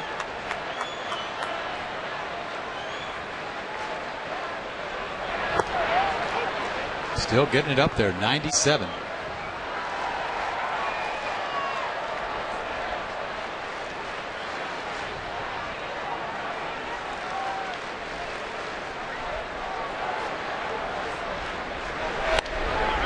Ball 3-1 to Victor Martinez. He has been a thorn in the side of Justin Verlander, and there's not been many of them, but he had a single in the first, a single in the third. He has a multi-hit game against Verlander today. It's only one other hit besides what Martinez has done. Josh Reddick's double. This one fouled off, and it's a full count. Boy, he got big right there, 3-1. Looks like he's trying to go bridge. Ball's up out of the zone a little bit.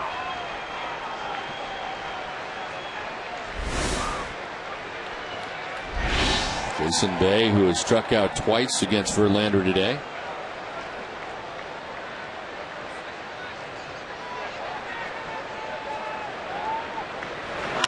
Martinez to left. Thomas on the liner makes the catch in the backhand for the first out of the inning. Let's check back in with Heidi. Well, Don, you and Eck were talking about how the Red Sox are honoring active military personnel here at the ballpark today. Well, the Red Sox also donated more than 1,000 tickets to active military personnel from the U.S. Armed Forces. Now, Red Sox players and coaches donated their personal tickets to the servicemen, and season ticket holders were also able to give their seats for today's Tickets for Troops Day. Don? Thanks very much, Heidi. A great event here held every year by the Red Sox.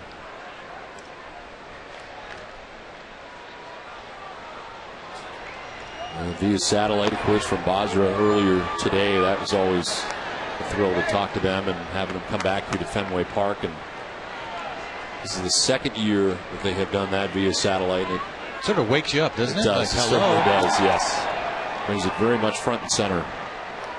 It's the second consecutive year the Red Sox have done the Tickets for Troops to honor our men and women in uniform and host them here for a game at Fenway Park. And Heidi said 1,000, over 1,000 donated for today's game, and coming from a bunch of different groups. A swing and a miss. It starts first and foremost with the Red Sox players surrendering their tickets, and season ticket holders here at Fenway Park doing the same. All 6 branches of the armed forces honored on the field today, part of a pregame ceremony, as well as veterans of Operation Iraqi Freedom.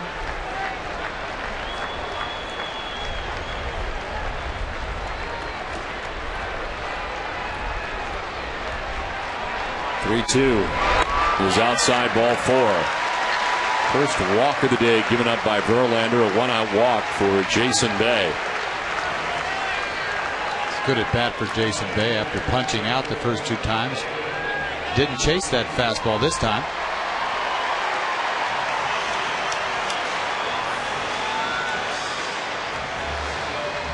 One out, one on, and here's Big Papi. He struck out in the first inning.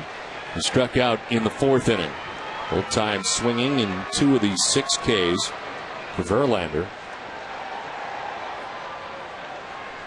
Time call. Beach ball coming out on the track down the right field line.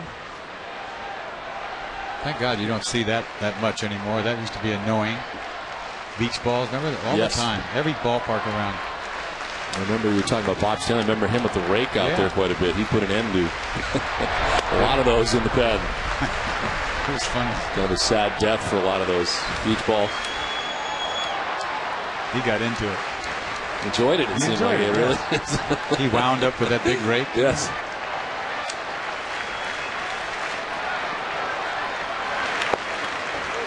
For striking, it's 1-1. Still throwing hard at 99 for Verlander. Well, the Rangers-Indians game has gone final. Texas wins it 4-1. Mentioned to begin the day in the wild card scenario, the Rangers a game and a half back of the Red Sox, and of course they'll be hosting the Red Sox beginning tomorrow night. Well, David has no chance. Fastball in. That ball's in the glove. A lot of guys don't have a chance. Gets that ball about belt high inside, and you have no chance. Trying to do it again. First to check on Bay, who dives back safely.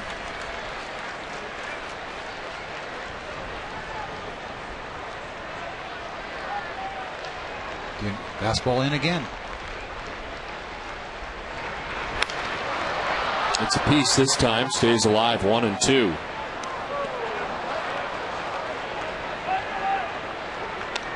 This is a quick homestand for the Red Sox, home for just 4 days. This 4-game series against the Tigers, out for a 6-game, 7-day trip. It's 3 with Texas, an off day, and then 3 with Toronto. Red Sox in the midst of 13 straight days without an off day, as this one is fouled off. Just lucky to foul that ball off. I mean, after that heat coming at you, he drops a little hook on the outside corner. Red Sox hoping you can run into something. Maybe he'll make a mistake and somebody can hit a bomb. A pretty good candidate at the plate. 1 out, 1 on. The 1-2. He's up high for ball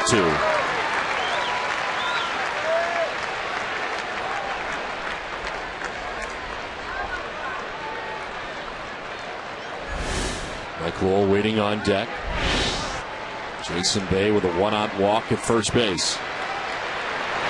Ortiz gets jammed and pops it up left side of the Tigers infield. Adam Everett, the shortstop, for out number 2.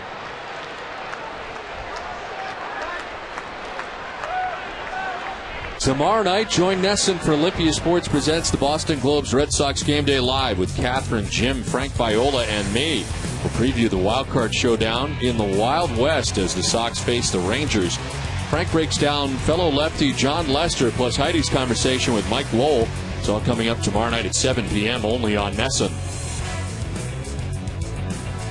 You can ask Viola about that circle change he had. He had a nasty changeup. Back when you didn't see a lot of changeup. Really? You know, nowadays you see everybody's got a changeup, but he's a big tall guy, threw the ball pretty hard, but he had a real nasty changeup. 1-2 down, Bay at first base. Mike Lowell, the batter, is struck out, flied out. Breaking ball in there for strike 1.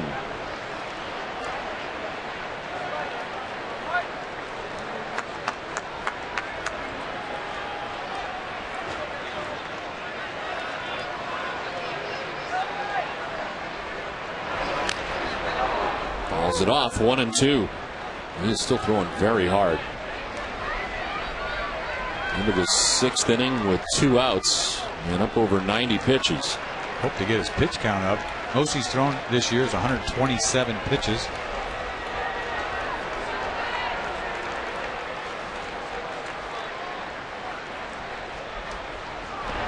In the dirt, no chance for advancing for Bays, quickly getting at his Laird.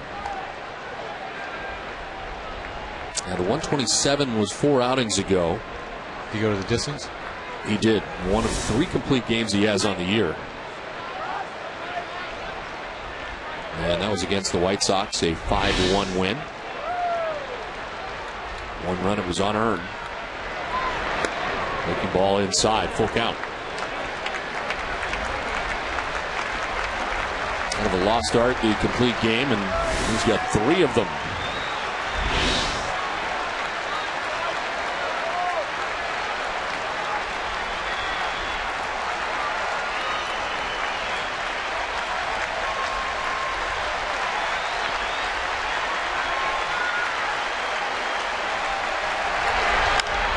Fights it off foul.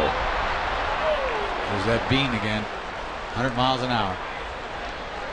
if you believe that gun.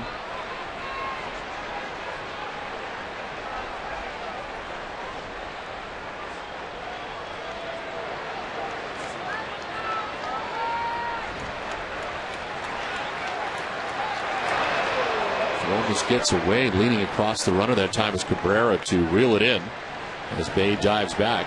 This is getting a start here, 3-2, and Verlander was banking on that start may come a little quicker. Well, he can't stay still, Verlander. He's just constantly in motion.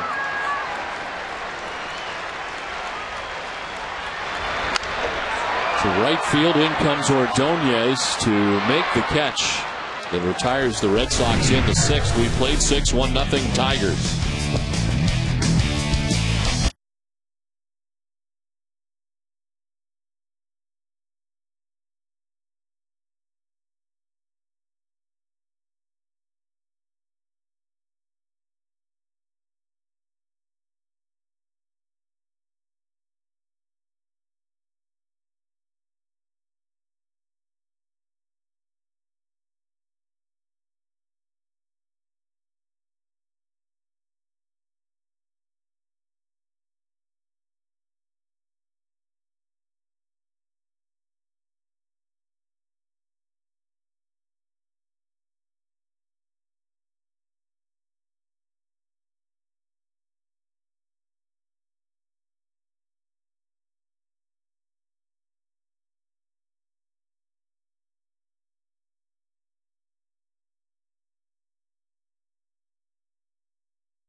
Hess is a proud sponsor of the Red Sox and the Red Sox on Nesson during the 2009 Red Sox season. Hess and Hess Express will donate $500 to the Red Sox Foundation for every home run hit by the Red Sox. Hess, committed to helping the cause.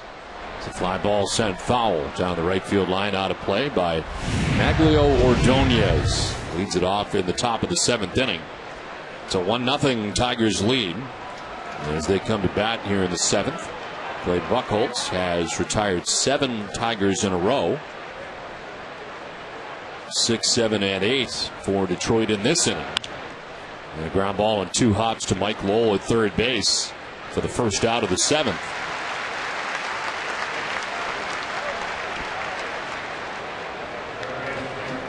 How about that? Sneaky cheese. Sneaky cheese. There you go. You have your sneaky cheese. She wants her sister to get some sneaky cheese? Yes, apparently.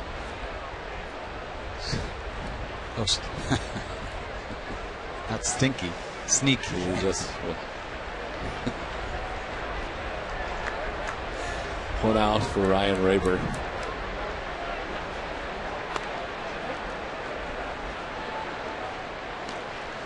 Well, up to this point, he has been as good as he can be. You talk about 3 hits going into this 7th inning. Both pitchers matching up well. This is Buchholz's obviously his best outing of the year.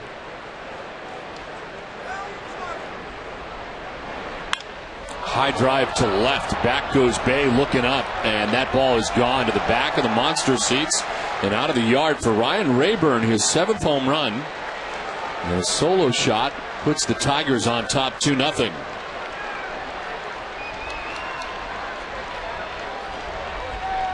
I should not want to say anything. As soon as I say something, somebody goes bridge, but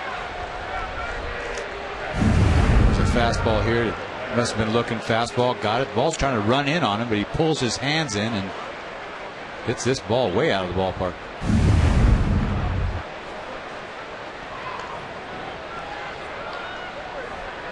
Fourth home run given up by Clay Buchholz. 1 out in the 7th as Laird takes a pitch outside for ball 1.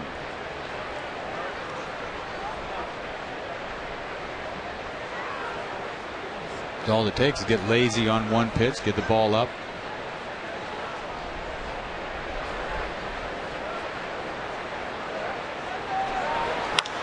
Here's a high fly ball to left field, sending Jason Bay back to the warning track. This one will stay in the yard, and it's out number 2. Glad that ball stayed in the ballpark. Luckily the wind's blowing in. I mean, he didn't hit that ball that good but on some days when the wind's blowing out, that's trouble. And it's been blowing in pretty consistently today with a cloud cover above Fenway Park. 2 down, base is empty.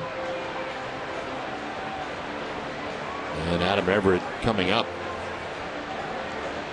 Everett fouled out to the first baseman Casey Kochman in the 3rd inning, grounded out to third base in the 5th. Relievers bouncing around out there. Everybody's going through their gyrations. You know, see Okajima, everybody getting loose out there. It's up the middle, and it'll find its way into center field. A 2-out single for Adam Everett. Number 9 man aboard with 2 down here in the 7th inning.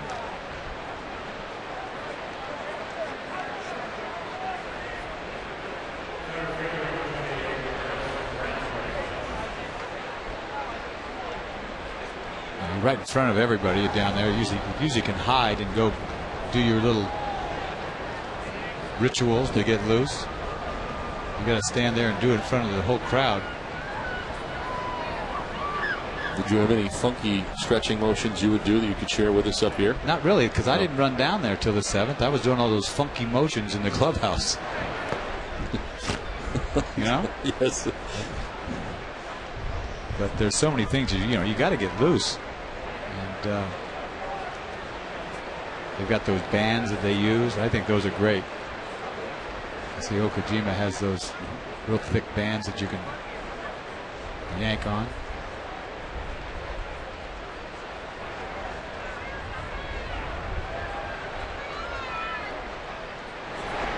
I can't imagine what it was like to be around you then with all the energy you probably had going in the clubhouse and say like the 6th inning or whatever, when you know that it's starting to look like it's Eck time coming up here soon. I wasn't. I was calm as a cucumber. I'll tell you, I just sort of, I was in my own mode, really. You think that I'm an anxious guy, but I slowed down when it started to get to me. Yeah. When it started coming my way, I just turned into somebody else. It worked. Yeah, it worked. And Manny Del Carmen is going to start to throw in the pen with 2 outs here in the 7th. It's outside for ball 3. It's like he's getting tired, isn't it? A little bit. A little different this inning. After retiring 7 batters in a row, 1, 2, 3, 5th, 1, 2, 3, 6th. So a home run to Rayburn. 2 outs in the inning. A single for Everett. Now behind Granderson, who takes ball 4, and down to first base he goes with the 3rd walk given up by Buchholz on the day, and this will bring the pitching coach John Farrell out.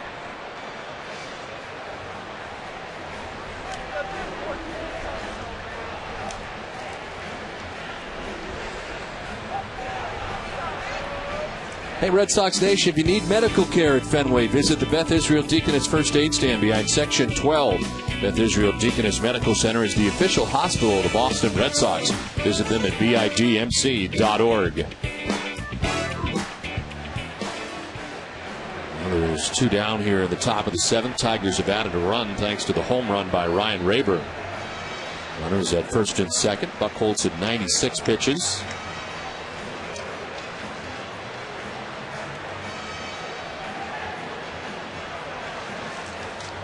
You don't want this game to get away from you. 2-0 right now. But Verlander doesn't need any more runs to work with, believe me.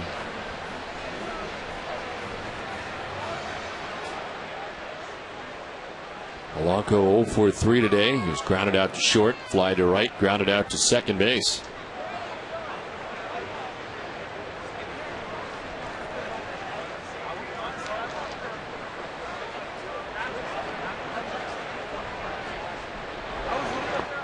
In the dirt, Martinez gathers it quickly. No advance for the base runners.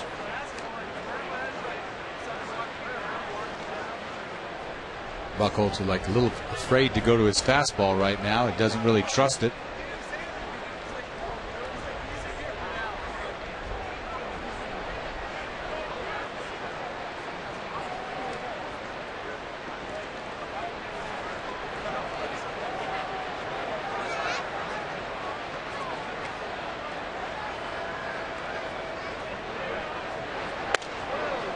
Inside, ball 2, 2-0. 6 straight balls now thrown by Buchholz.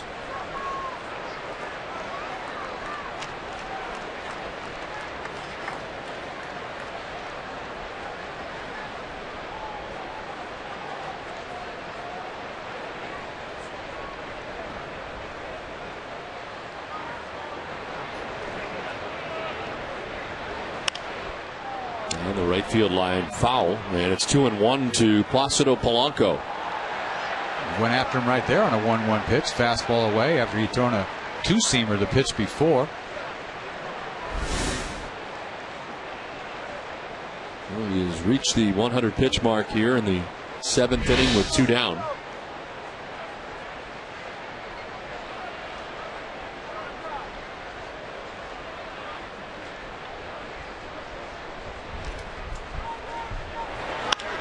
Line to third. Lowell makes the grab that ends the inning. The Tigers get a home run by Ryan Rayburn. And it is 2-0. The Tigers on top. We'll keep it right here at Fenway Park. Push to today's tickets for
Back at Fenway Park with the game summary is brought to you by Comcast. Well, Ryan Rayburn checking into the lineup today for the Tigers has been a big part of their offense. The only part of their offense really is his infield hit in the 4th inning, plates the game's first run. And then in the 7th inning, a solo home run for Ryan Rayburn, his 7th home run of the year. And it is a 2-0 advantage for the Tigers. Red Sox have not been able to do anything offensively against Justin Verlander through the first 6 innings. He has shut out the Red Sox and struck out 6 along the way. Some defensive changes for Detroit. Clee Thomas moves from left field to right field. Maglio Ordonez comes out of the game. Ryan Rayburn moving from third base to left field. And the new third baseman is Brandon Inge. Verlander back to the mound. 96 pitches through the first 6 innings. Casey Kochman leads off the 7th and pops it up. The second baseman, Polanco, makes the catch for the first out of the inning. 1 pitch, 1 down for Verlander. Looking for 95. He throws you a changeup first pitch out front. It's a beautiful thing for him. 1 pitch, 1 out.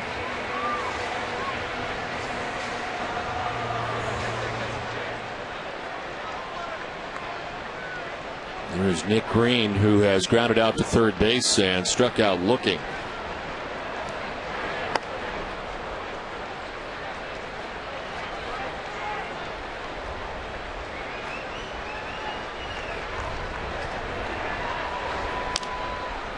This one fouled off to our right and out of play.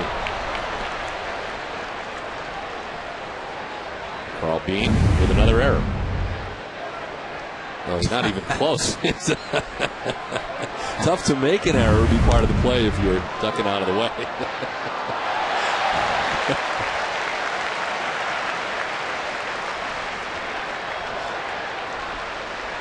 He's there to protect Carl.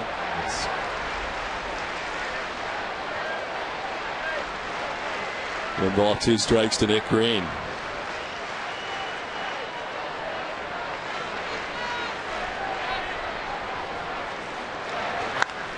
Line down the left field line, foul, back into the seats.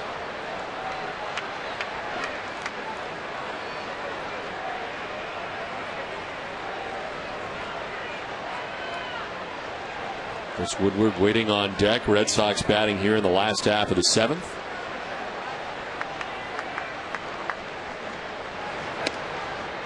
Up high for ball 2.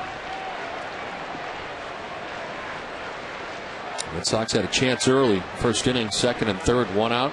He struck out Bay and Ortiz back to back. 1st and 3rd with 2 outs in the 3rd. He struck out Bay.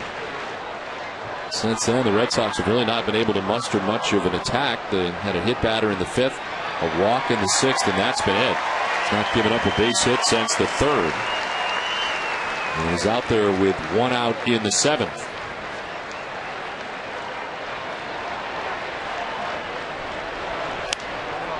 Popped up, foul ground. Cabrera from first base makes the catch for out number 2 of the inning.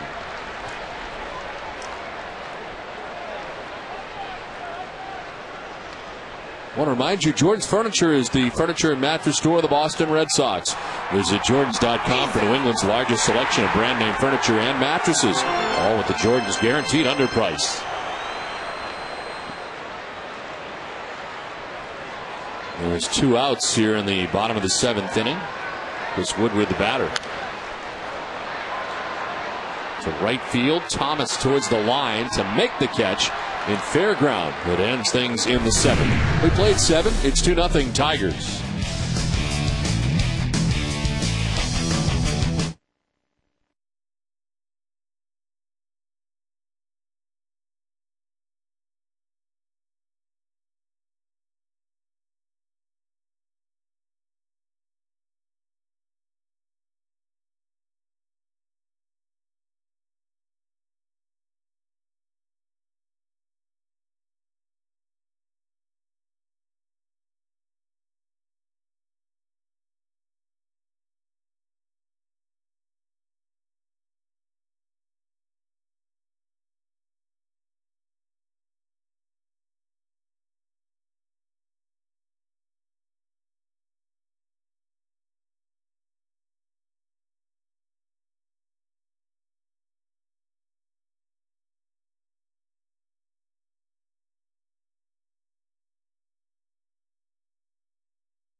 It's time now for the Coors Light freeze cam.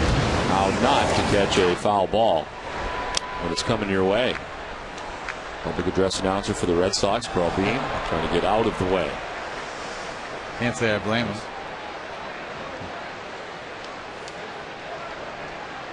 Good news is everybody's okay. Coors Light freeze cam brought to you by Frost Brewed Coors Light, the world's most refreshing beer.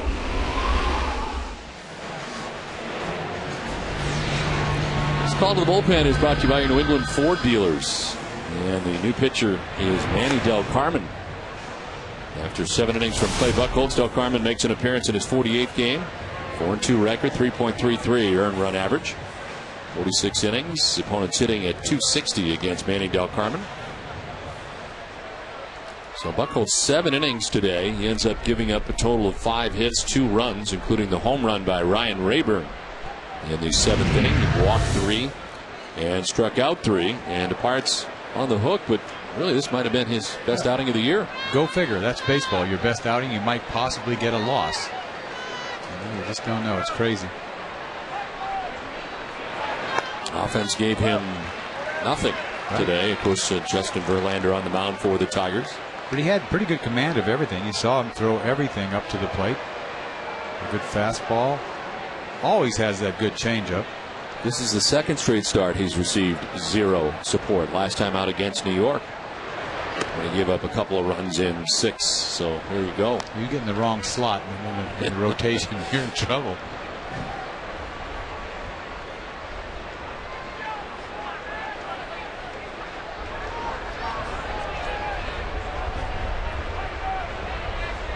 Reed Thomas leading it off here in the 8th, and be followed by Cabrera and Guillen as that pitch is outside.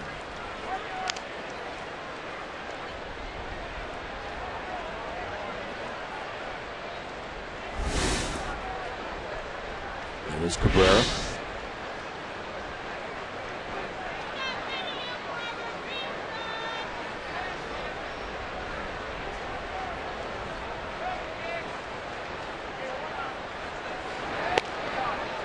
Strike 2, and it's 2-2.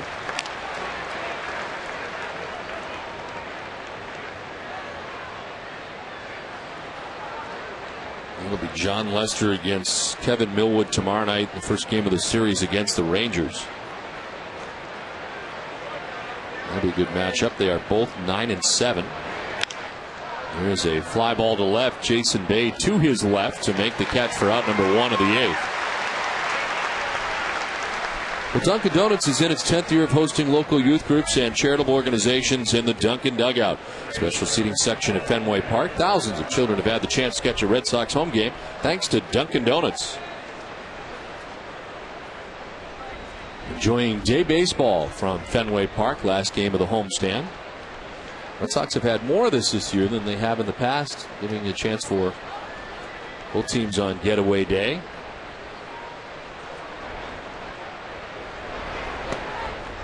Cabrera standing in and taking strike 1. Talking about Del Carmen the other night. He came in and threw a lot of changeups the other night. Ended up giving up a couple of runs, but he just needs to go to that fastball like you saw right there. Lead fastball to lead him off to hitter, down and away. Just dot that thing out there. This one by the mound up the middle, Green ranging and throwing out Cabrera for the 2nd out of the 8th.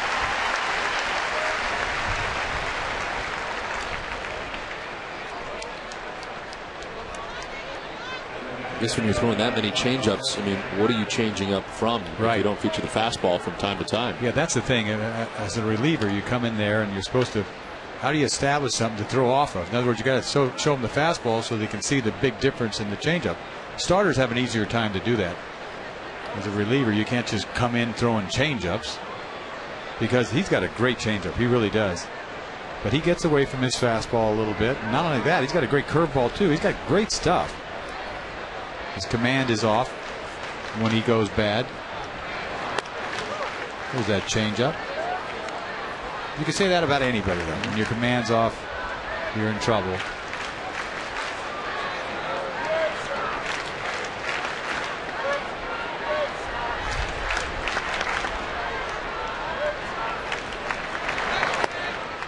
There's ball 2, 2-0 to Guillen. Ian has struck out, grounded out, and flied out.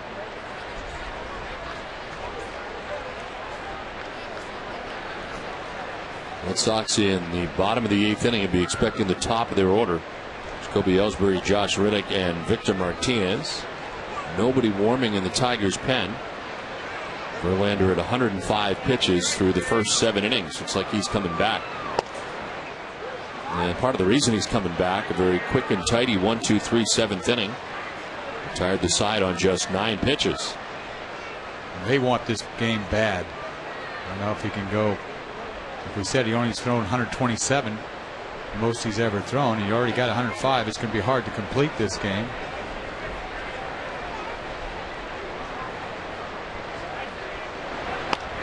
There's strike one, 3-1.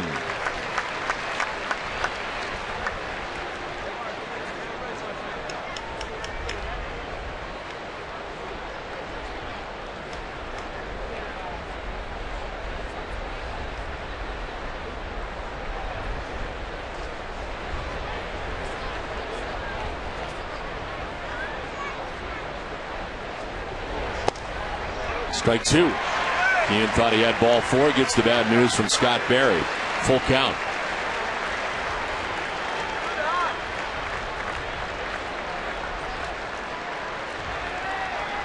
Brandon Inge in the game at third base last inning defensively. Getting ready for his first at bat.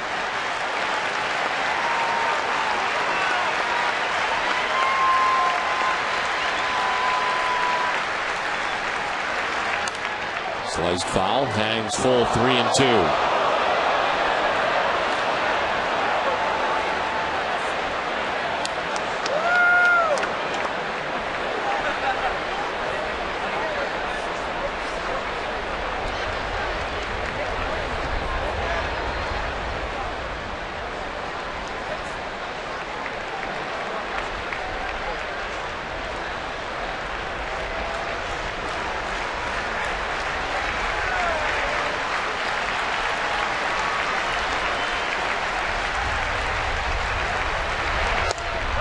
Ball 4, he walks him.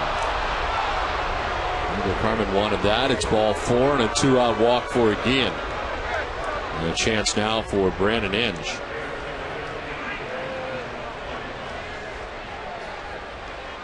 Inge starting the game on the bench, but here he is. After coming into the game defensively at third base last inning. A .251 hitter. He's got some good pop, 22 home runs on the season. Last night was 0 for 3 with a strikeout. And it has been a slow start to the second half, as he has hit at just 190 in 26 games since the All-Star break. I think he's had some leg trouble. Still runs his act out there. He's a tough player, this kid.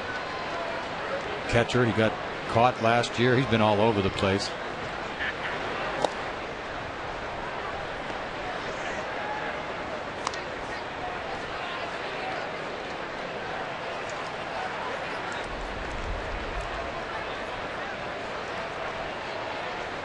He was named to the American League All-Star team after winning the highest total in the sprint final vote. 11.8 million votes to get him onto the team, the final roster spot.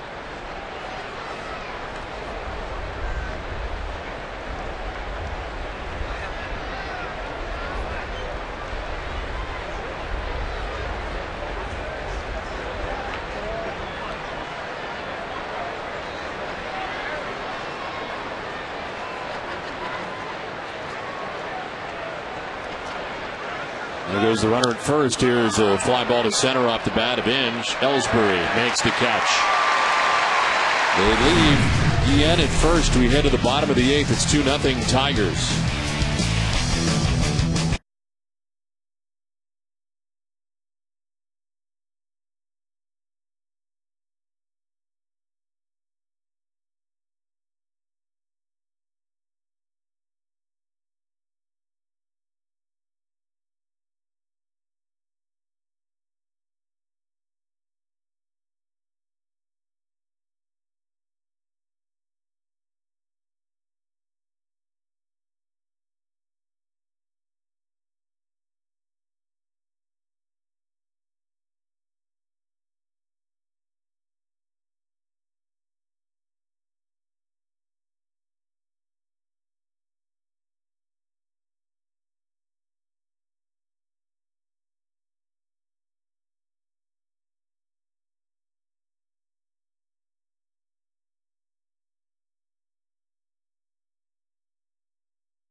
On Saturday, August 22nd, the Red Sox Foundation is hosting an incredible event on the Green Monster where fans will enjoy gourmet food from celebrity chef Todd English.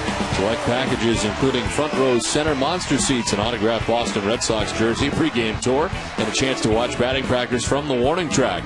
Enjoy the first ever exclusive event and support the important charitable work of the Red Sox Foundation. Event packages are limited, so please call the Red Sox Foundation now at 617-226-6800. Or Justin Verlander. He has retired 5 Red Sox in a row. He's not given up a hit since the 3rd inning, facing the first batter of the 8th. And it's a 1-1 to Jacoby Ellsbury, who takes ball 2. You talk about pounding the strike zone. Verlander's almost 70% pounding the strike zone for a guy that throws so hard. He's on top of his game up until this inning. We'll see if they can get something going.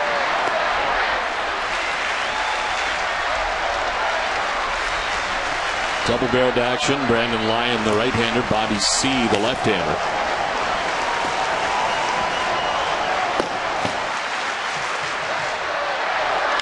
Ellsbury to right center field, and this will get in. Over is Granderson. Ellsbury heads to second. He'll get there standing. Leadoff double to begin the bottom of the 8th. That's how you get something going with a 3-1 pitch. I thought he might be taking. He was not taking. He got a fastball, cheated on a little bit, obviously looking for it. Big swing. Right field gap. Looked like he could have got 3 if he wanted to go at it. Maybe not. 2's good enough.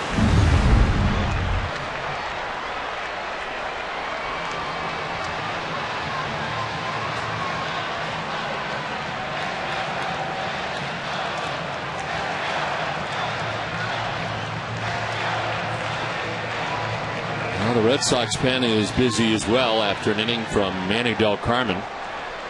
It is Fernando Cabrera and Daniel Bard in the pen. Josh Reddick to bat. He is 1-for-3 today, a double back in the 1st inning. Strike 1 to Reddick. He's still got a lot left. 97. Velocity's not a problem here. It's his location.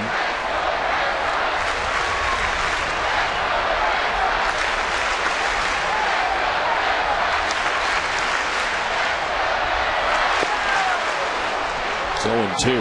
Throws that one by him. Boy, it's nice to have that type of arm that you can just rear back and let it go.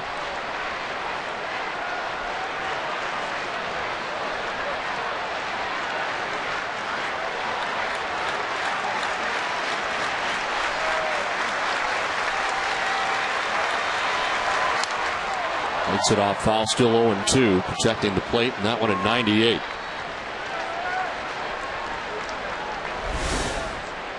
Victor Martinez, who has 2 hits today off Verlander. The Red Sox have only 4, and he's got 2 of them.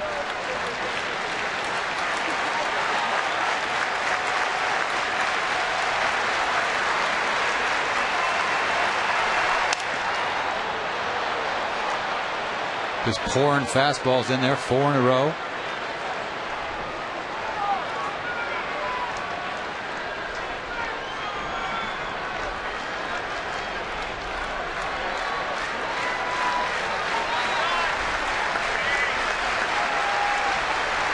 Verlander has given up just 1 hit since the 3rd inning. It's a double to begin this inning. And he strikes out Reddick, climbs the ladder, 98 on the high fastball. It's the 7th strikeout for Verlander, 1 out in the 8th. It's pretty hard to lay off after 4 fastballs away. You finally get one closer to you in your eyes, and you cannot catch up with this hair. And this ball is belt high, no chance.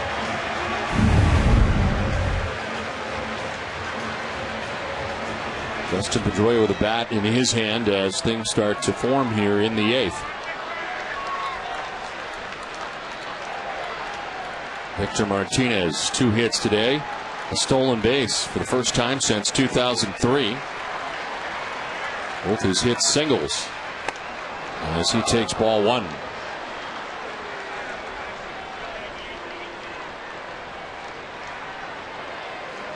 Mentioned the high for Verlander, 127 pitches on the year. That was 4 outings ago. He's got 117 pitches right now.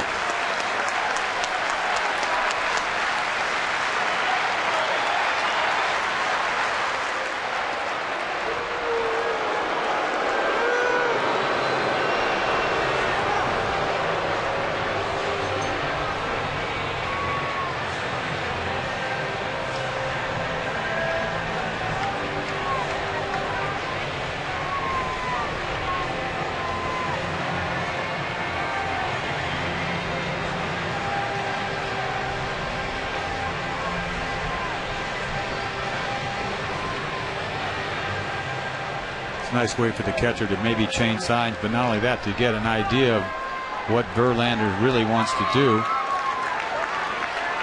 Maybe just 3 pitches from now, you know, what's going to lead up to what.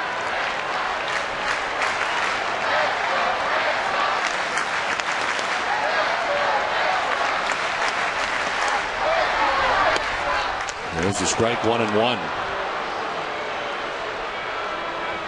They have not variated from the plan very much in this inning. It's been fastball after fastball. He gets that fastball in. Turns into a tough at bat.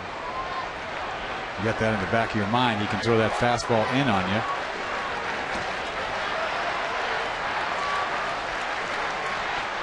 Rough off the backside. Ellsbury back to the bag to try to keep him close there. Count is 1-1 to Victor Martinez.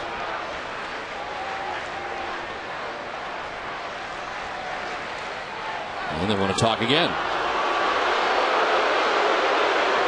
Second time in 2 pitches. Changed my mind. Whatever I told you last time, never mind.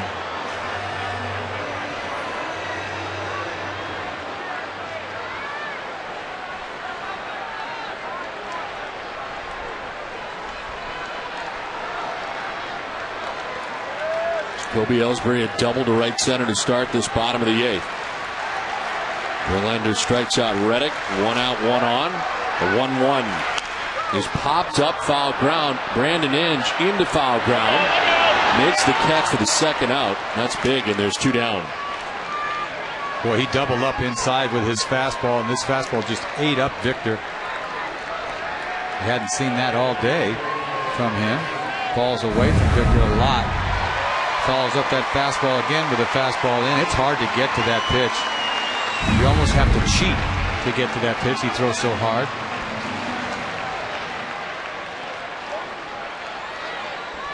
So 2 down, Ellsbury at second base. Here's Jason Bay. He struck out in the first, again in the third, before walking in the 6th inning. Coming into this game, Jason Bay with 10 RBIs and 4 home runs in 6 games in the season series against the Tigers. Not have a hit so far today. As he takes strike 1. Boy, he's just still pouring that fastball in there.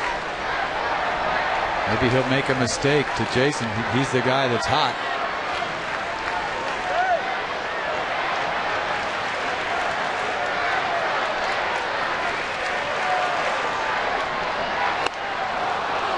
Elevates again at 99, reaching back for some extra here late in this 8th inning. That fastball is ridiculous when it gets up like that. It's hard to lay off.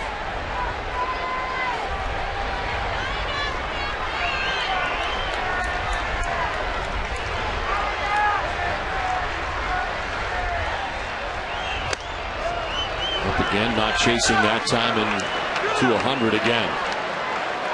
You think he's loose? How about throwing 100 in the 8th inning? Really?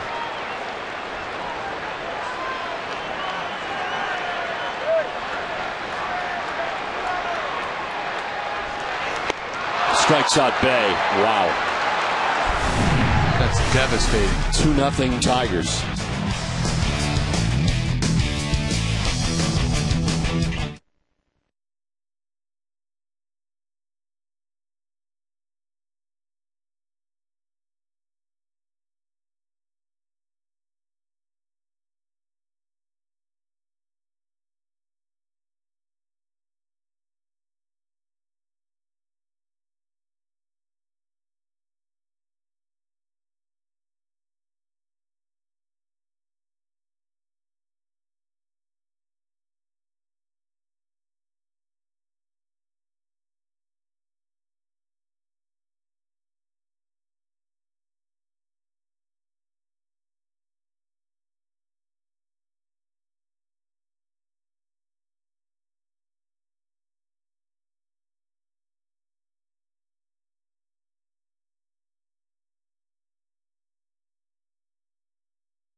Check out BostonGlobeStore.com. The Boston Globe Store is everything for the diehard fan, like autographed memorabilia, Red Sox photos, souvenirs, and more. Shop online, shop anytime, shop BostonGlobeStore.com.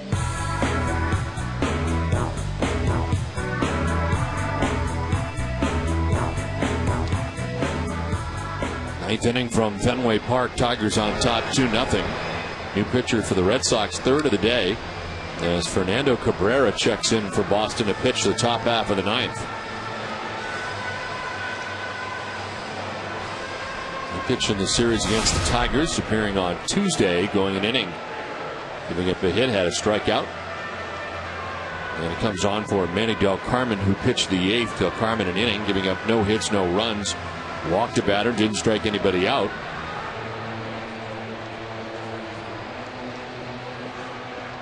Well, very impressive today, and that's an understatement when talking about Justin Verlander's outing. There's not too many people that can throw like he can, and to throw like he can late in the game, like you said, in the eighth inning, he threw the ball 100 miles an hour. I don't think there's anybody in this league that throws as hard as he does throughout the course of a game. I was going to say, especially for as long as he does. Yeah, guys get it up there one pitch, and here and there, 98 or whatever. He just consistently pours it in all night long.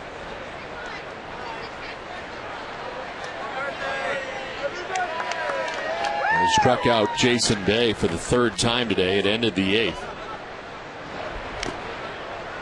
There's a foul tip, and it hangs at 1-2.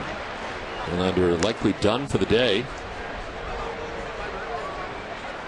123 pitches. They've got their closer warming in the pen, Fernando Rodney. We have not seen too many games like this, so overpowering in Fenway Park this year. Anderson, the left-hander, shut out the Red Sox, but I don't think there's ever been a right-hander that's done dominant like this. None that come to mind. Halladay hasn't pitched here this year yet.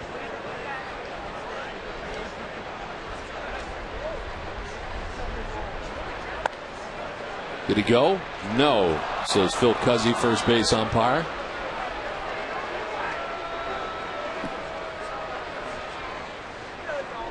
And it's a full count now to Brian Rayburn. He's had a pretty good day today, an infield hit and an RBI in the fourth.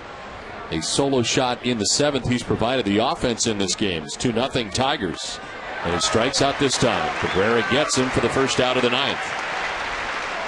Well, I told you before, Cabrera loves this slider. He throws it at any time. 3-2. Can't lay off. Must be hard to pick up. You see a guy swing and miss at a ball out of the zone. One down here in the ninth. Gerald Laird, the batter, Tigers catcher, has put the ball in the air 3 times today. Is 0 for 3. Slide out to right twice and once to left. There's strike one over the outside corner.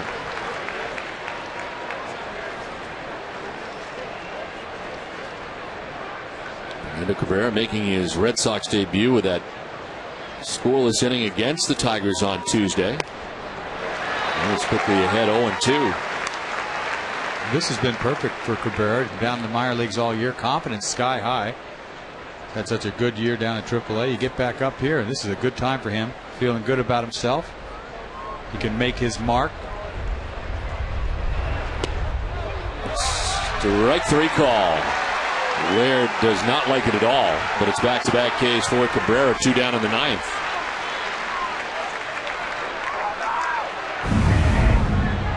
See an 0-2 pitch slider. This ball looked down. It's middle. It says it's a strike.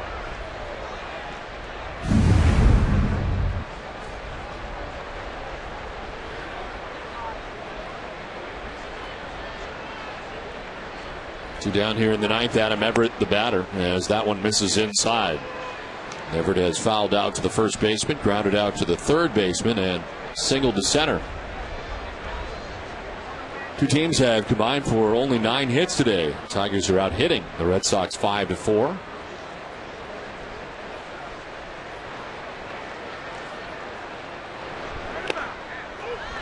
Strike, and the count evens at 1-1.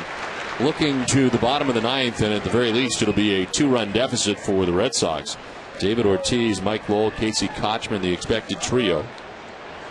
We do have Pedroia on the bench today. This one is fouled off above us. And it's 1-2.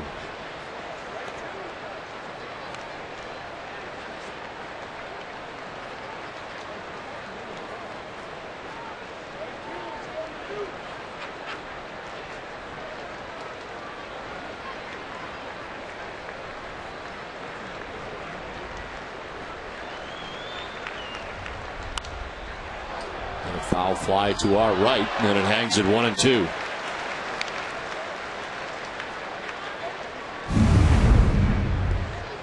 Catch out the catch by the fan in the front row. Nicely done. Saved his son on that. This one fouled again to our right, and the foul balls continue.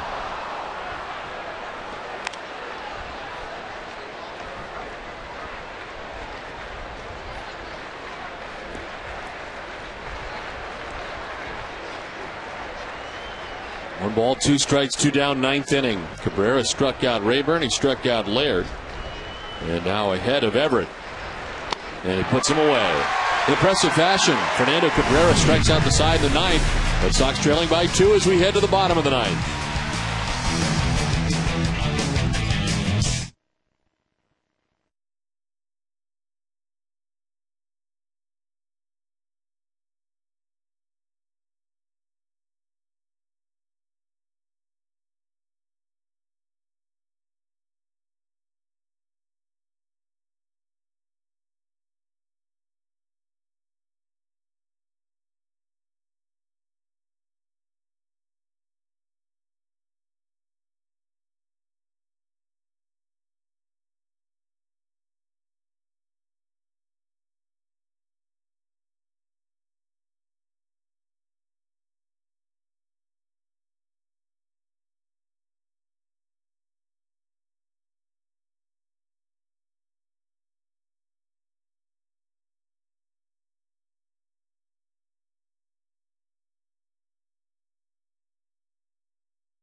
I had to wait here while you run to the wall to get it for me. I'll just sit here.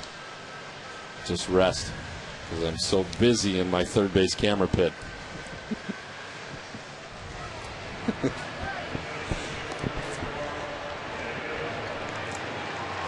Stay with us, and immediately following the game for WB Mason's Extra Innings with Catherine, Jim, and Heidi. You'll hear post-game comments from Clay Buchholz and manager Terry Francona. Up-to-the-minute updates on the AL wildcard race.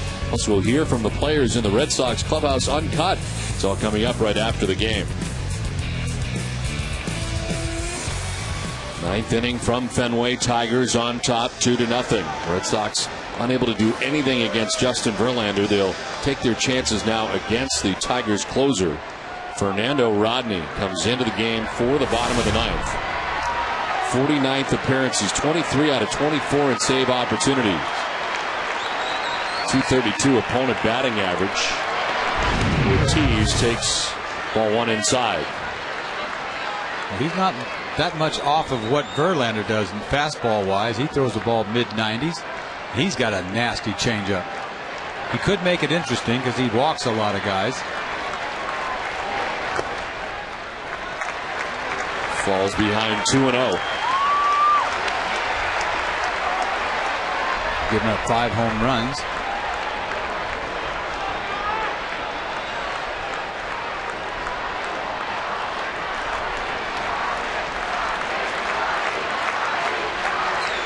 Ortiz fouls it off, and it's 2-1. Rodney has finished more games than anybody else in the AL. 43 games finished.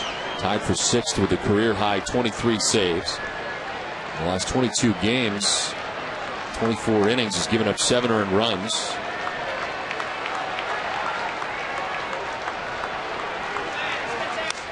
Fouled off, 2-2. 97 that time from Rodney. Talk about gas all day long. Mike Lowell on deck, Casey Kochman to follow. Scheduled here in the 9th. 8 shutout innings today from Justin Verlander. Gave up 4 hits, walked a batter, struck out 8. 123 pitches.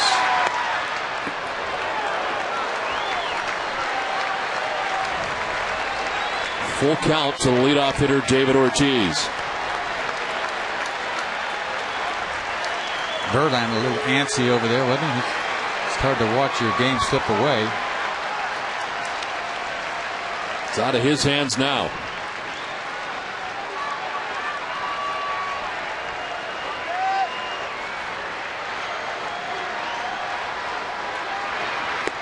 Ortiz goes around and strikes out for the first out of the 9th. Could not hold up. Boston Red Sox baseball on NESN is brought to you by New England Ford dealers.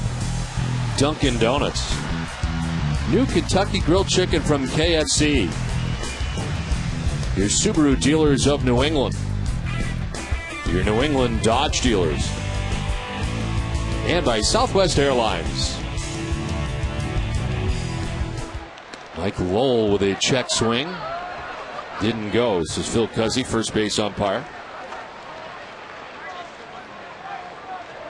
That ball just took off. He's trying to hold up. The ball almost hit him.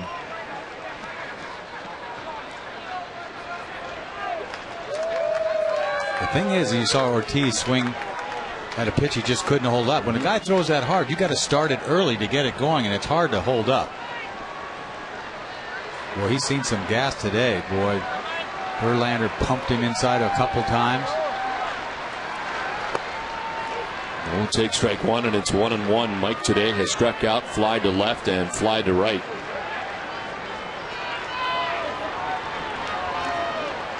Outfield deep and straight away.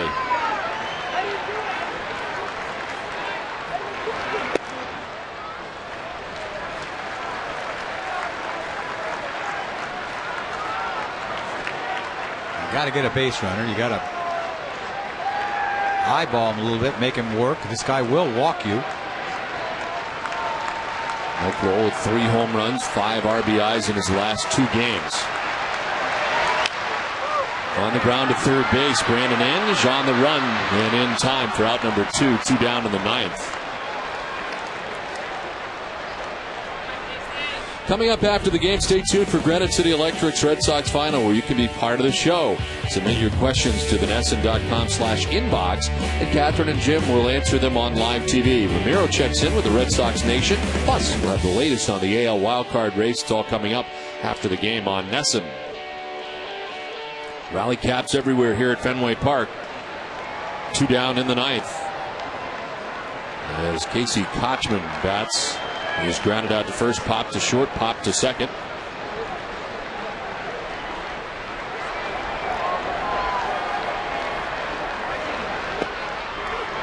And strike 1, 1-1.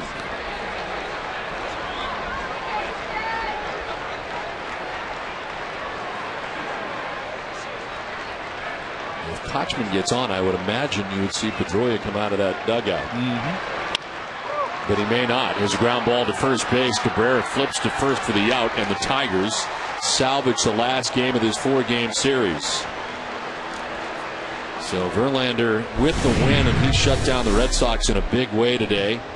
As the Red Sox are held to 4 hits, Verlander goes the first 8 innings. He throws 123 pitches.